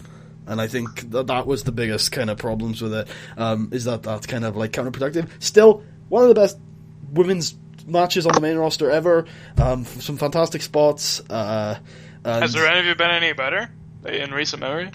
What, than this match? Yeah, on the main roster. In recent memory, probably not. The only contenders that are up there, and this is just like... I think this is way better, but the only contenders would be the Fastlane tag, which was surprisingly good. The Royal Rumble Charlotte Becky match, and the Nikki Charlotte match at Night of Champions, which I think is very underrated. And they killed that story. And then obviously, if you go back a little further, you've got Caitlyn AJ, and then if you go a bit further back than that, you've got Mickie James versus Trish at 22, and then anything between Trish and Lita before that. And that's like your contenders. I think this is the best women's match on the main roster. And it's still a show. Best match on the card. Fantastic. Good stuff. All of these people are really well involved. Definitely. Charlotte has grown a ton since January, and she's starting to really impress me. Grown both metaphorically and apparently physically, and she has been a lot better than I give her credit for before. I still think she's by far the worst worker in that ring between the three of them. But she's got this character to her that I think is actually starting to click, and she's starting to get more confident. She went out there and she didn't cry once. There was a time where she couldn't cut a promo on NXT without crying. She didn't even cry tonight. This is progress. One thing that I really loved about this is kind of like how about a year ago when they were doing AJ and Paige versus Bella's at Mania, and they were talking about how the whole thing was just about the start and how they were supposed to be like the ultimate goal is to have women headline WrestleMania. I never thought that would happen, but now just like a year later, we're really close to that. I feel like in a few years' time, that's definitely possible. And with the fact that this was literally the first time that, I know this is probably not going to, a lot of people don't care about this, but this is really the first time that Divas have had pyro in entrances and even celebration pyro for afterwards. Yeah. And just the fact on how big it was, AJ's had those sparklers before and stuff, like house shows, I think, or something. But this is actually time Divas had mines as pyros, stuff that was really, I don't know, it just kind of signified for me they're actually a big deal. Yeah, a really big deal here. I've always, I've been saying for months and months and years even, probably for 5 or 6 years now, just changing the word is not going to have a big problem. I had a problem with the word divas, I did, but just changing the word is not going to fix every problem. You change the word back to women in 2011, that division is still god-awful. Yeah. Hell, the old women's division was not always the best, guys. But tonight was more than just changing a word. They used, that's the thing, is with the Hell in a Cell match, which we're going to talk about later, they had an opportunity to change perception. Presentation is key. But they didn't. With this, they did. It's not just about the word change, it's what they do with it. It's the way they present things. Tonight, they presented this triple threat as a big deal. They present everyone as a big deal. Like you said, they had the pyro, they had the special entrances. This felt like a big deal. If I had the book, this is the best match on the card, you finish with it. You should have. They should have. It was by far the best match on the card. It was fantastic. And they presented it as a big deal. Is it going to change everything? Hell no. There's still a lot of dead weight in that division. But it's by far the most interesting thing in the WWE right now. Absolutely by far. I definitely say that was they did a really good job. But one thing I'll commend them for is doing a really good job, because Becky had a lot of smoke, Sasha had the confetti, and Charlotte had pyro, and then Charlotte did the victory pyro thing after that, and they even had the huge pyro thing on top of the stadium, which I thought was really cool. They didn't even do pyro for Taker, and they did pyro for Divas here. So women. That was women. That? You gotta get used to it now. Women. Sorry. Or superstars. Yes, that. So I really like they presented that as a big deal. That was probably the best part of WrestleMania, best match, and best kind of just achievement for them. I'll really commend. One thing I will say, doing that. And I will take any opportunity to bash Kevin Dunn, is when they cut to the outside pyro, Charlotte had barely begun her celebration. You show that woman celebrating, damn it. Cut to the outside pyro a little later. God damn you, Kevin Dunn. You gotta catch the pyro when Yeah, it's do the first pyro started. later. Have her do fuck outside pyro. There's no wrestlers outside. Do the Man, inside Kevin pyro. Dunn doesn't run the pyro. Don't Kevin blame Dunn runs him. the cameras. Oh, well, Yeah. well, I mean, like, still, like, are you just gonna keep it on Charlotte and not even see the pyro on the outside? It was the I don't pyro even get the people outside stole. pyro. That's only for the TV cameras anyway. I like inside pyro because it's probably less loud, and I hate pyro. But inside pyro, like, look, remember 22 when they had the ring above the ring, and Angle enters, and they had this brilliant, like, colorful above the ring pyro. That's great for, like, you've just won the title. I get the pyro, I like it, but the wrestler should be in the shot with the pyro. Like, come on, like, that's the point of it. I don't know. I think it's pretty. So It was good. Anyways, It was like, this is a I get tiny little thing. I hate Kevin Dunn, so I'll take any opportunity. I remember, like, when you were trying to type in the chat and saying you hate pyro, but you misspelled it and you said you hated Puro. I hate Puro. Yeah. Anyway, so that was a funny moment. Anyways, best achievement of the night for WrestleMania, best match of the night. You know, great spots here, especially, you know, probably my favorite was Charlotte's moonsault and then Sasha being able to change her move mid-air and still making it look freaking phenomenal. Great, too. Great near falls and stuff. I would rate this 4 stars. Like I said, it could have been better. I just didn't really like the finish that much. I and might I end feel like up Sasha with should 4. have gotten the belt. It does depend, because I'm doing some rewatches, like I said earlier, but I'm currently at 3.75. Yeah, one of the things about the Charlotte, like, little flip that I just thought of is how, like, before, really early into his career, how late Jeff used to flip, and how cool that looked. Yeah, Jeff still flips pretty late when he does, like, swantons. Yeah, but this time it's because he forgets, because he's high. Back in the day, it was... He's not high! He's always high. So, we now have Hell in a Cell. -5 stars. I hated this match, and I didn't give it -5 stars, I gave it 1. But I hated this match. I thought it was awful. I thought that it was real bad. I thought it was going to be bad when it was booked. I feel like the people who really love this match the most are just kids, because they No, I feel like the people who really love this match are the people who were there, because those people might have I heard apparently that the crowd reaction was great. They just already turned the mics down for Roman. That's why we didn't hear it. That's not a joke. They turned the fucking mics down for Roman. There's no fucking doubt about it. You can hear it. Pathetic, man. You can hear that they turned the mics down for Roman. They turned them down further when he came out. They fucked with the mics so badly, JBL was louder than the rest of the comms. Like, they fucked with those mics.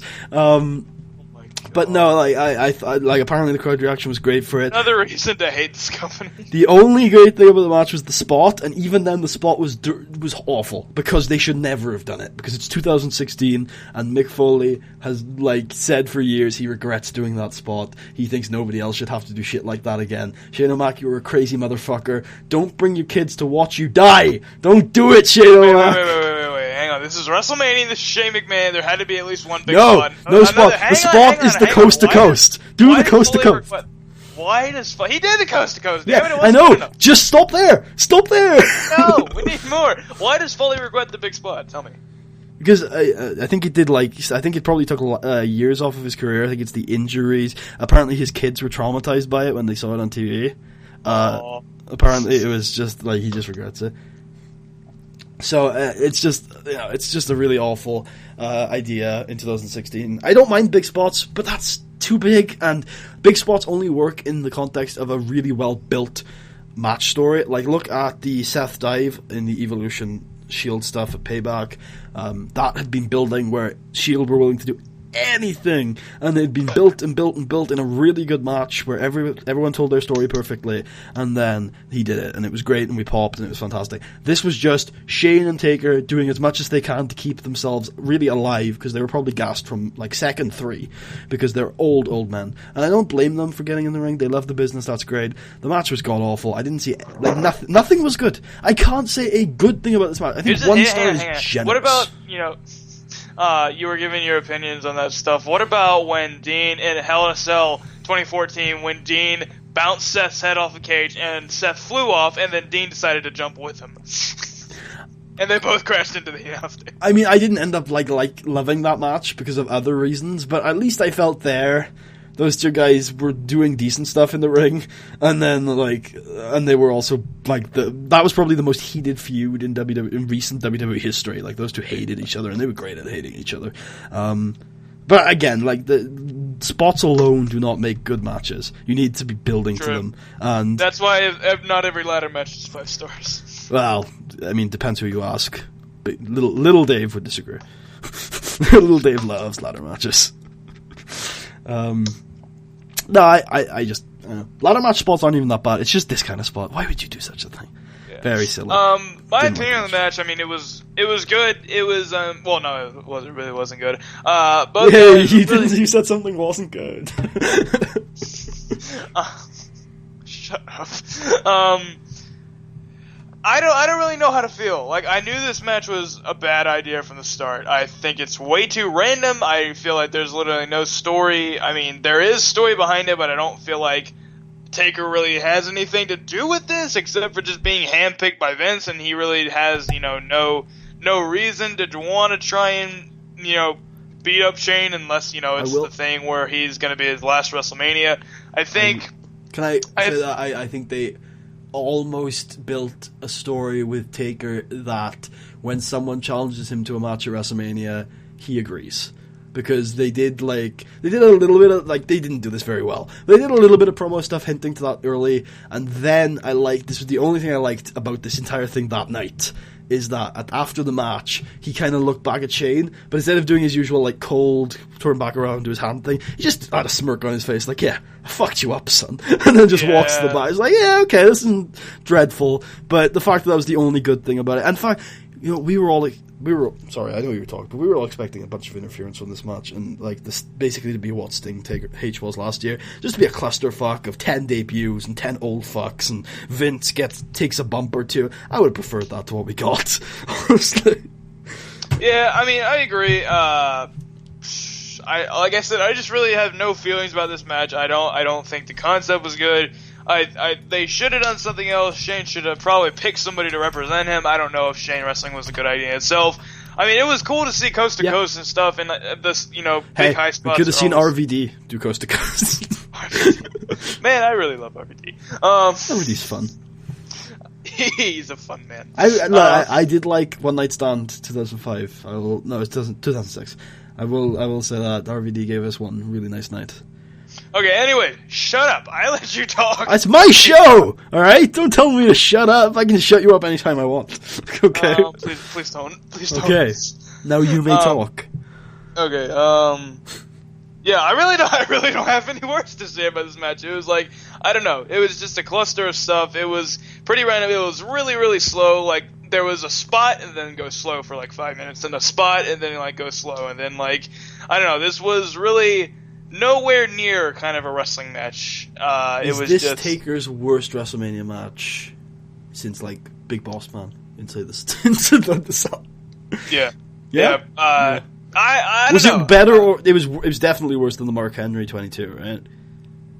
I don't know. I haven't watched a lot of that stuff. Really, I only have really vast knowledge of probably his matches from 25 on. Oh, so you've only seen the good ones. Actually, you also haven't seen 24, which is one of my favorites, and you should. Yeah, I know, I probably should. And 21, which me and Dave both think is Batista's best match. Oh, no, sorry, 23. 23, which me and Dave both think is Batista's best match ever. Talking about Meltzer, right? Yeah. It's out of all of the Batista matches, that's the only one I think is actually good. Well, aside from 6-man tags and stuff. But so going back to the actual match, I don't know. I didn't really like it. I knew that it wasn't going to be really a really good match. But I mean, there were 2 spots. So I mean, I'll give it a 2.5. Wow, half a star off of the women's match from TakeOver. The same rating as Aries and Baron Corbin. Aries and Baron Corbin was not good, bro. No, but this was god awful. Those two were professional wrestlers. These two are retired professional wrestlers. I think there is a difference there. One of which wasn't even really a professional wrestler. When Ric Flair wrestled like 5 matches for TNA in like 2011. I don't know how you can go 2.5. What's a 0 then? What is a 0 on your scale if this is 2.5? 0 on my scale was probably Sheamus Bryan from 28. Well, that's a dud, though. You can't rate an 18-second match. I don't know. It's probably something that involves Eva Marie. I gave Eva Marie a 3.5 last year. Anyway, so we are talking about the main event. So I think we've talked a lot about Reigns already in this show. But can we just all bow down before the man who, in the course of 14 short years, has turned himself from the most hated man on the internet to the most loved man on the internet? He is a wonderful genius. That's probably the most entertaining thing about WWE is watching how Triple H has completely shaped the narrative about him over the last 14 years, and it is beautiful. It is just wonderful. It's my favorite story in WWE history. He's just Triple H manipulating everyone, really. It's like, you know what?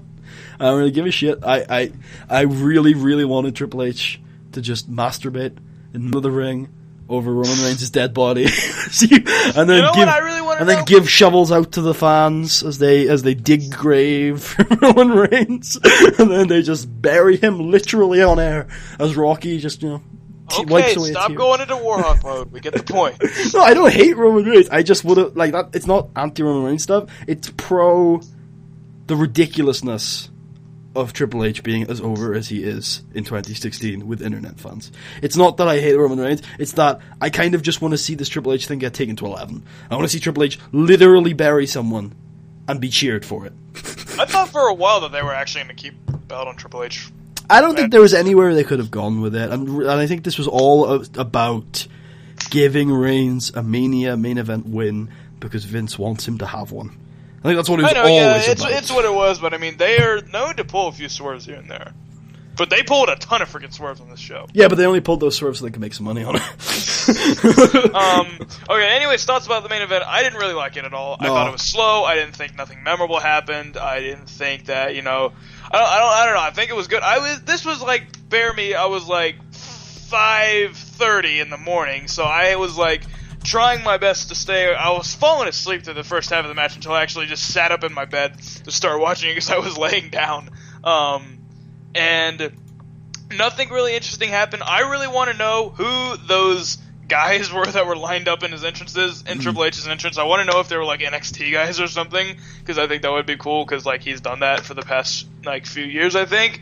But no, I didn't think this was really good at all. I think the finish is weak because it literally just bounced off the ropes a few times and hit a spear. The sledgehammer didn't really come involved. I think the ref should have been knocked out or something to have like, I don't know, some kind of interference from Stephanie or maybe even Vince. But I just feel it was really lackluster, and nothing except for the women's match really, I'm getting used to it, nothing really except for the women's match impressed me on the show and was really that good at all. So I didn't really like this at all. You can go into, it as much as you want, but the fact of the matter is, like, they did what they've been setting out to do for a few years now, and that's to give Roman his WrestleMania moment and put Roman on top. It's pretty much the best decision right now is to have him, be on top, and maybe the fans will start to take to him. Who knows? But I mean, I do not see it after all this time, really. No, I mean, I don't either. It's just like, maybe something can happen, like. But who knows? I mean, they were doing what they wanted to do, and it was predictable, and we all knew that was going to happen. I'd probably give the main event, I don't know, 2.75. That's what I originally went for. I'll talk a bit more about this. So this was a Triple H match. Unless Triple H is fighting literally the best worker in the history of wrestling, which has happened a couple times. Unless that's happening, it's usually what it is. And usually it's bearable. It's a Triple H match. It is what it is. You've been watching them for over 20 years now. Or maybe just about 20 years. And it is what it is. At about 16 minutes, 15 minutes, 14 minutes, whatever it goes, it's bearable. This went 27. And it was against Roman Reigns, who... Didn't feel like 27. It felt a lot longer. But no, I felt like this match was... Okay. Sorry, let me reset. So Roman Reigns. Let me first talk. I'm going to be You're good, man. You're good. I'm going to be very negative here. So let's start with the positive. Roman Reigns is a very good worker, very good seller. His offense is exciting, and his facials are pretty good. Trolling here. I'm not trolling at all. I think he's fantastic. I think he had one of the best matches in WWE history at last year's WrestleMania. Genuinely. Fantastic performer. Carried Big Show to a watchable match at Extreme Rules last year. Fantastic performer. He can go 15 minutes with pretty much anyone and make it pretty exciting. Against the best of the best, he will put on world-class matches in 15 minutes. But he's so repetitive. I think he sells fantastically. But my point is, in 15 minutes against decent workers, man's really good. It's just 27 minutes. And man gasses real hard. Look at what happened at the Rumble. They protected him hard. Look at what happened to SummerSlam last year. He slept for most of the match. Man gasses real hard. Then Triple H. Fish balls. Yeah. Look, you shouldn't talk about it. We're streaming here. The fans don't hear fish balls. Just you. Just shush. If you're hearing fish balls, just shush so they don't hear you. Okay, shut the hell up already. You shut the hell up. Okay, so both of these guys are guys that you can tolerate watching for 15 minutes, right? This went 27. I just want to emphasize this. Also, I felt like the crowd actually were not behind Triple H as much as I was expecting them to be. So this crowd just didn't give a shit about. And then again, the mics were turned down, so we don't know. But that's pathetic, man. Seems like I know it's TNA. It's literally what TNA have done. Like WWE have pretty much gone to TNA levels now. It's in my mind, which you know is pretty low. It was an awful Your mind is very low. Thank you. It was just awful. It wasn't like as awful as the worst match of the night. No, not even close. The Hell in a Cell match is one of the worst matches of all time. It is that low for me. It is literally. Is it worse than the Wolves versus Decay and Monsters Ball? Yes. Absolutely. Absolutely it is. Like the hell, yeah, because that might have been highly offensive, but at least it had 4 professional wrestlers in it. Damn. Yeah, I'm sorry. I am actually a Taker mark. For those who was wondering, I am an Undertaker mark, but he should not be wrestling anymore. He should have stopped a long time ago. How do you propose that he retire? WrestleMania 30, he never comes back. You never see him again. That's it. Wait, next year's WrestleMania? No, WrestleMania 30. Never seen That's already happened, bro. I know, that's how I would have ended it. How do you end it now? Now? He just goes away as soon as possible. Tomorrow, no. Triple H. Tomorrow. That's a slap in the face. Tomorrow. The most iconic man in history. No, the slap in the face is any matches he's worked after WrestleMania 30. that's the slap in the face. Okay, I'll give you a better scenario. Tomorrow. I thought you freaking loved Brock and Taker in Hell in a Cell. I didn't love it. I thought it was a good match. I'll give you a better scenario then. Tomorrow on Raw, Taker comes out, nice soppy speech about how he retained his legacy. Samoa Joe comes out with a machete, chops his head off. Eh? Okay. Anyway. So, this match is real bad. I didn't like it. The fans do not like Roman Reigns. And I feel like we are in this very long 4-year build to a heel turn that nobody's going to give a shit about because Vince does things 4 years after they're relevant. Or Vince is just dead set on being right about this. And the thing is, he's wrong. And I don't know how much he's willing to sacrifice. Vince is a stubborn bastard. I know, but how far, though? Because he's already sacrificed so much to him. Like, he's just already sacrificed he bumped for him. Vince himself bumped for him. Brock, well, kind of Brock. Ambrose. Brock doesn't even bump. Brock does not bump. I'm not talking about being bumped. I just mean people that have been sacrificed to him, basically. Ambrose has certainly been sacrificed in this regard. No, Brock hasn't been sacrificed. No, but he did. Reigns has technically got a triple threat victory over him. I know he didn't take the pin, but and he also looked like he was probably winning last year too. There's ways to look at it. Are you talking about the Fastlane match? I'm talking about the Fastlane match, and I'm talking about at WrestleMania 31. He was starting the comeback before Seth cashed in. But anyway. Oh, okay, I see where you're going. Yeah, there's ways of looking at it. Obviously, he's evenly matched. He's on the same level as Cena in that regard. And then they've also sacrificed their no intergender violence, towards women. They're pretty happy with women attacking men, as we saw earlier in the night. And Vince has sacrificed so much, and he's also sacrificed money because, like you guys may say, oh yeah, 90K, 95K, 94K, big attendance. Attendances on a year-wide basis are down. TV ratings are at 25-year lows. I don't know how much Vince is willing to sacrifice. Product-wise, we're watching bollocks. I'm not watching it. Some people are watching bollocks. I'm watching bollocks on a monthly basis. I really don't know how far this goes. I really don't. Oh, so someone asked, is Shane Taker worse than the Knockouts match from Victory Road 2011? I don't know. Probably not. What was that, Mickey Winster? I don't know. I just remember it being bad. But I will say that I probably do rate. I do think that the main event of Victory Road that night is not rateable, and if it is, if it is, it's probably better than Taker Shane because it was at least quick. A match needs to go like at least like a good 5 minutes to be rateable. I'm pretty sure didn't it go 5 roughly? How much did it go? No, it was like I think it was under a minute. No, because Jeff was fucking around for a bit before the thing. No, happened. it was definitely like under a minute. It was a minute and a half. Okay. So it wasn't definitely under a minute. I think Jeff was just playing around for 4.5 minutes. I don't know what happened. Because I remember also Bischoff came out, but I guess that was before the bell rang. Anyway, this match was real bad. I don't know where Vince is going.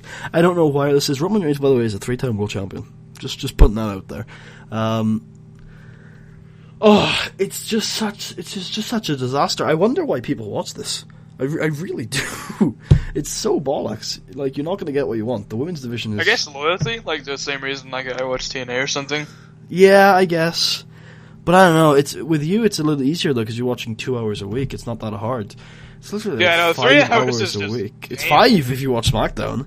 Oh, nobody watches SmackDown. That's not true. The SmackDown ratings are close to Raw's these days. Genuinely. I was actually, like, hoping, like, since they had, like, Lawler and Byron on the kickoff, that they were going to give Morrow the lead announcer for Mania.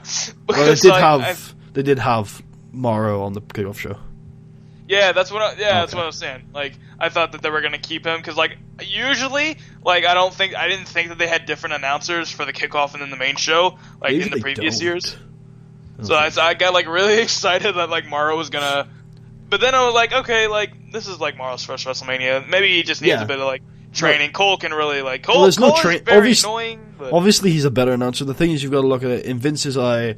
He's not. Vince's eye, Morrow is, despite how old he looks, and he is, Morrow is just coming in as a fresh off the boat announcer, really. There's no, like... Cole is the safe bet, because he's done, like... I disagree. I think Morrow is completely safe. Vince just doesn't understand. Vince just doesn't have a clue, because he just thinks Morrow is... Like, Morrow's been calling this shit for longer than Cole. I feel like Morrow needs to get to Raw first, before he can be able to do a pay-per-view. Yeah, but he's ready for Raw. He's ready for pay-per-views. He is, but I feel like he needs to be there first, though. I mean, wait. So you're saying if you were in charge, you wouldn't have put Morrow immediately on every show? I don't know. He's been calling wrestling for longer than Michael Cole has. I know, but I mean that's different. That's not WWE wrestling. Yeah, but it's like it doesn't really matter. It's better. He's a better announcer. I feel like they made a good move putting him on SmackDown. Do you like WWE announcing? Do you think it's good announcing? No, I don't at all. But so I feel why would you do it then? I feel like you said if you were in charge, you wouldn't replace him. If you don't like the current announcing, why wouldn't you? No, I didn't say I'm not gonna replace him. Like I'm never gonna replace him. I'm just gonna kind of. Why wouldn't you do it immediately if you don't like it? Because I don't know Morrow yet. I need to get to know Morrow. How long you before you hired him? You didn't watch his shit. You didn't know exactly who he was. Why did you hire him if you put him straight on SmackDown if you didn't know that he was this world traveled announcer? I didn't hire him. I'm not in control of the hirings. Oh, you're not, are you? You're just in control. So, okay. I'm sorry, but one show listening to him, you know he's better. Anyway. I know that he's a better announcer. I'm just saying that Cole has just done a lot more WrestleManias in the past, so I feel like Vince just wants to go with the safe bet. I know Vince thinks Morrow's got zero experience. I'm just saying if you were in charge, and if I was in charge, I just feel like... You've heard Morrow a lot more than me, though, so that you have that different opinion, because you watched him. I don't even watch SmackDown, so I've heard him, 3 times. Well, I've never seen him on SmackDown, I'll say that. I don't think I've watched SmackDown once since he's been on there. But yeah. Yes, I do always do this, Tucker, because I like to frame the argument. I don't like it when people use they're going to do this argument, because it's like, I don't want to hear what they're going to do. I've watched wrestling for a very long time. I know exactly what they're going to do. I want to hear what you think they should do. That's the only difference. Anyway. What do you think... do you think there's a point where Vince gives up on this? Or do you... Because it's not going to work. On Roman? Yeah, or do you think it's going to work? Or do you think there's a point where he gives it? And why I mean give up, I mean because he's obviously intent on it being as a babyface. Do you think there's ever a point where he doesn't try to push this as a babyface thing? I don't know, man. I mean, it's been going on for well over a year, and it's been about 2, yeah. Yeah, almost 2 around here, but I don't know. I feel the best thing they could do if they're solely intent on pushing Roman, turn him heel, see how he goes. But I think that's really risky for them, considering What do you mean risky though? It's already this is currently failing. There's no risk. You can't do worse. You pretty much cannot do worse. That's true, but a few years back when Cena was getting 80% boos from the crowd, there was still the kids and the women that still loved him, and that. But it was never 80% I feel like they're still boos, hesitant though. on pulling Reigns the trigger. Even if it was 80% boos, the other 20% was cheers. Whereas with Reigns, it's 40% boos and 60% silence. And that's the biggest problem. Is it's just Reigns apathy. does get some cheers. Yeah, it's some cheers, but most of the crowd just doesn't care. At the end of the day, they're either booing or they just don't care. I feel like with giving how stubborn Vince is, I feel like they're going to keep trying to push. I don't think they're going to give it up anytime soon. I think they're just going to try and force us to do this stuff unless they pull a swerve, which it could work out. But I think that they're going with the safe option for right now. They're not going to try anything in the near future. Again, I don't agree with the usage of the word safe. Roman is not safe. He's very risky, even as a babyface. And the risk has failed. The risk has failed. The TV ratings are much worse since Survivor Series. But I feel like they don't see that. I feel like they think that everything is going okay at the moment. Okay, so you're saying they see it as a safe option. No. But even then, look at the rest of the Mania card. There's an argument to say all the heels won, so that Roman's victory would be the one standing moment. And look at the Royal Rumble. They protected him huge. They know he's risky. They're protecting him huge. Look at what they did at last year's Mania. The cash-in was one big protection job because they know the victory would have been. I'm not sure if it's protection or just kind of hesitant that they were not. I think that the plan that was, push Roman right now, give him the belt WrestleMania 31, and then they were like, okay, let's try and drag this out for another year and let's see if people can get behind him a little more. What I'm saying is they were protecting him from the chorus of boos that would have ensued if he had won the belt that year. That's true. And that's what I think that they kind of saw that a little bit. They kind of saw that, and they were like, "Let's wait one more year." To me, if they're hesitant, then that's a risk, and it has been a risk, and it's failed. And they took the risk in November, absolutely, because they had an option to do a lot of things in November, and they took that risk, and it's just failed. And then they pulled back on the risk after a minute. They did, but even then, that was just the next step in his story at the top. Because after Survivor Series, he was prominently featured in the main event ever since. There was no look at Punk towards the end of 2013, and that's what taking a step back looks like. Look at Bryan at the end of 2013. That's what taking a step back looks like. Look at Rollins at the end of 2014. That's a step back from the main event scene, or maybe towards the November 2014. He never really got up to the main event scene, to be fair.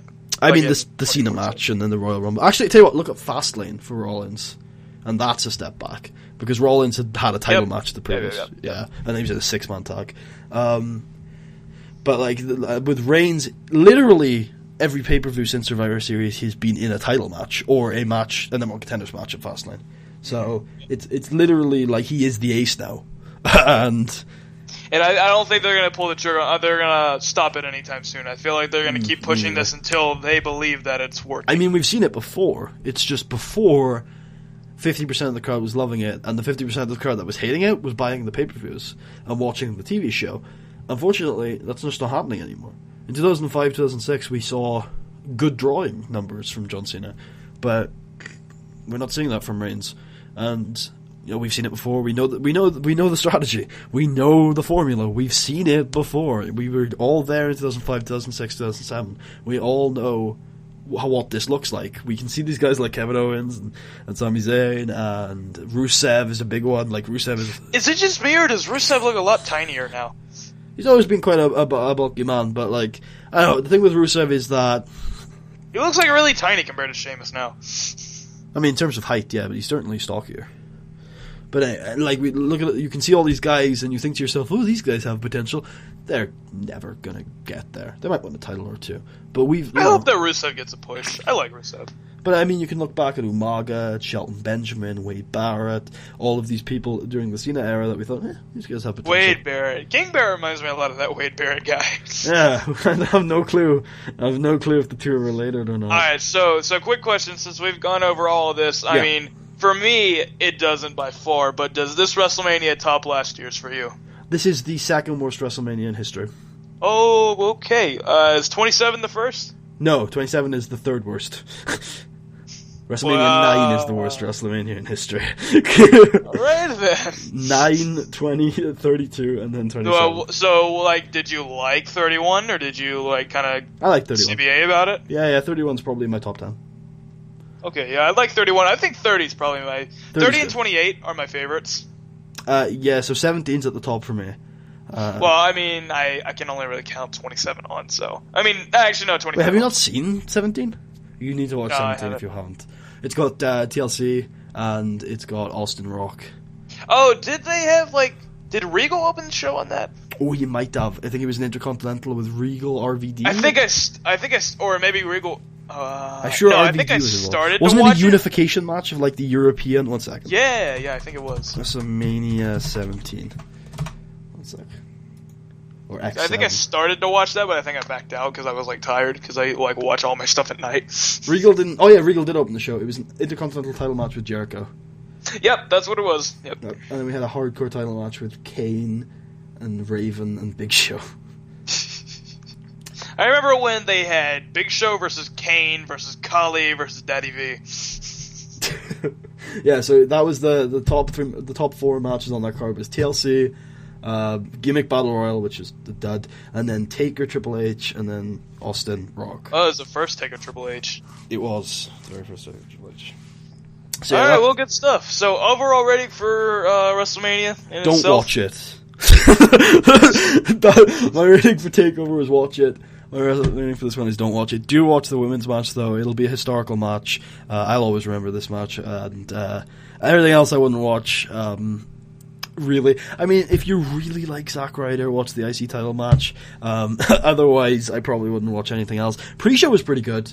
The Divas tag, we can call them Divas because they're still Divas. the Divas tag, the Kalisto Ryback match, a lot of people are hype on that. I was like, meh. Some people really hated it, so, I don't know. Watch it, see what you think. And then we also had Usos Dudley, which a lot of people are actually liking, so you should check that out. I was glad that went short. Oh, you didn't like it. Some people are really digging that one. But, yeah, I would only, like, if you're a huge AJ Styles mark, watch his entrance. I wouldn't watch anything else. Like, he had some massive pyro there. He did. Did you see Becky's smoke? I liked the smoke. Yeah, Becky's. Only thing I don't like about the smoke is that it gets, like, kind of array, and it kind of looks, like, really weird, because it kind of, like, goes into each other. It doesn't stay straight. If it stayed straight, it would be, like, a lot better, but... Yeah, I know what you mean. Oh no, I kind of like that kind of, I don't know, steampunk. Yeah, I liked it. It was like a factory thing. I don't like Apollo's straight smoke. Anyway, I do think you should watch anyone you're a mark for. Just go watch their entrance because entrances at Mania are usually pretty good. The New Day entrance was cool. New Day was so freaking stupid. No, well, it's because you don't like Dragon Ball Z. Fuck you. I just don't like New Day in general. I was glad League of Nations won. I'm fine with League of Nations winning. I'm not happy with the three fucking old fucks coming out to remind you. I'm not happy with Lillian Garcia saying Alberto Del Rio was being the manager, and then they have just Barrett sit out and Del Rio fight. It's mind games, Maggle. It's mind games. But I'm fine with League of Nations winning. I'm not fine with all the old fucks coming out and saying, "Look, you guys are not as good as us," and then they're not showing up all year, so nobody gives a shit about the people that they just buried. Buried's a strong word. Anyway, no, don't watch it. Watch the entrances of guys you're marks for. Make sure you watch the women's match. You might want to watch the IC title match. And I give the whole event itself. I mean, I think it was one of the worst WrestleManias. It was definitely the worst WrestleMania that I have watched, like been a fan of, which was 28 on. But yeah, it wasn't really that good. Women's match is really the only thing checking out. I give it 2 stars out of 5 for the whole event. If I have to give it a star rating, I would give it 0. like there's literally 0 stars means you probably shouldn't be watching it. So yeah. 0 stars probably means you shouldn't be a fan. Well, when I use star ratings, it's to recommend things to people, not to just you know what I mean. So yeah. I'm not a fan of WWE at all. But maybe 0.5 because there's one match on the card worth watching. But yeah, awful. Just divide all the matches up and then just divide because the one, take the average, put that in the star. Awful show. I hope you guys have enjoyed the show. Dave's link is in the description, I think. It is there, whether that's the correct link or not. Find out. It's a surprise. But next week, we should be back, hopefully on Sunday. Maybe with someone. Probably not, though, because I'm going to be doing a bunch of my indie shit. So on Sunday, we are talking specifically about Invasion Attack and Los Ingobernables de Japan versus Chaos continues with the title match, which is going to be awesome. And then we also have an indie wrap-up from this weekend, probably next weekend, because I'm going to go through my VODs, because I've all fucked up, guys. Blame Gabe. And I have VODs to watch this week, so going to watch Evolve 59 as well as probably 58. If I've got a free VOD, so I'll probably go with 58. Talk a little bit about Shimmer. Talk about why I'm dropping LU from my rotation.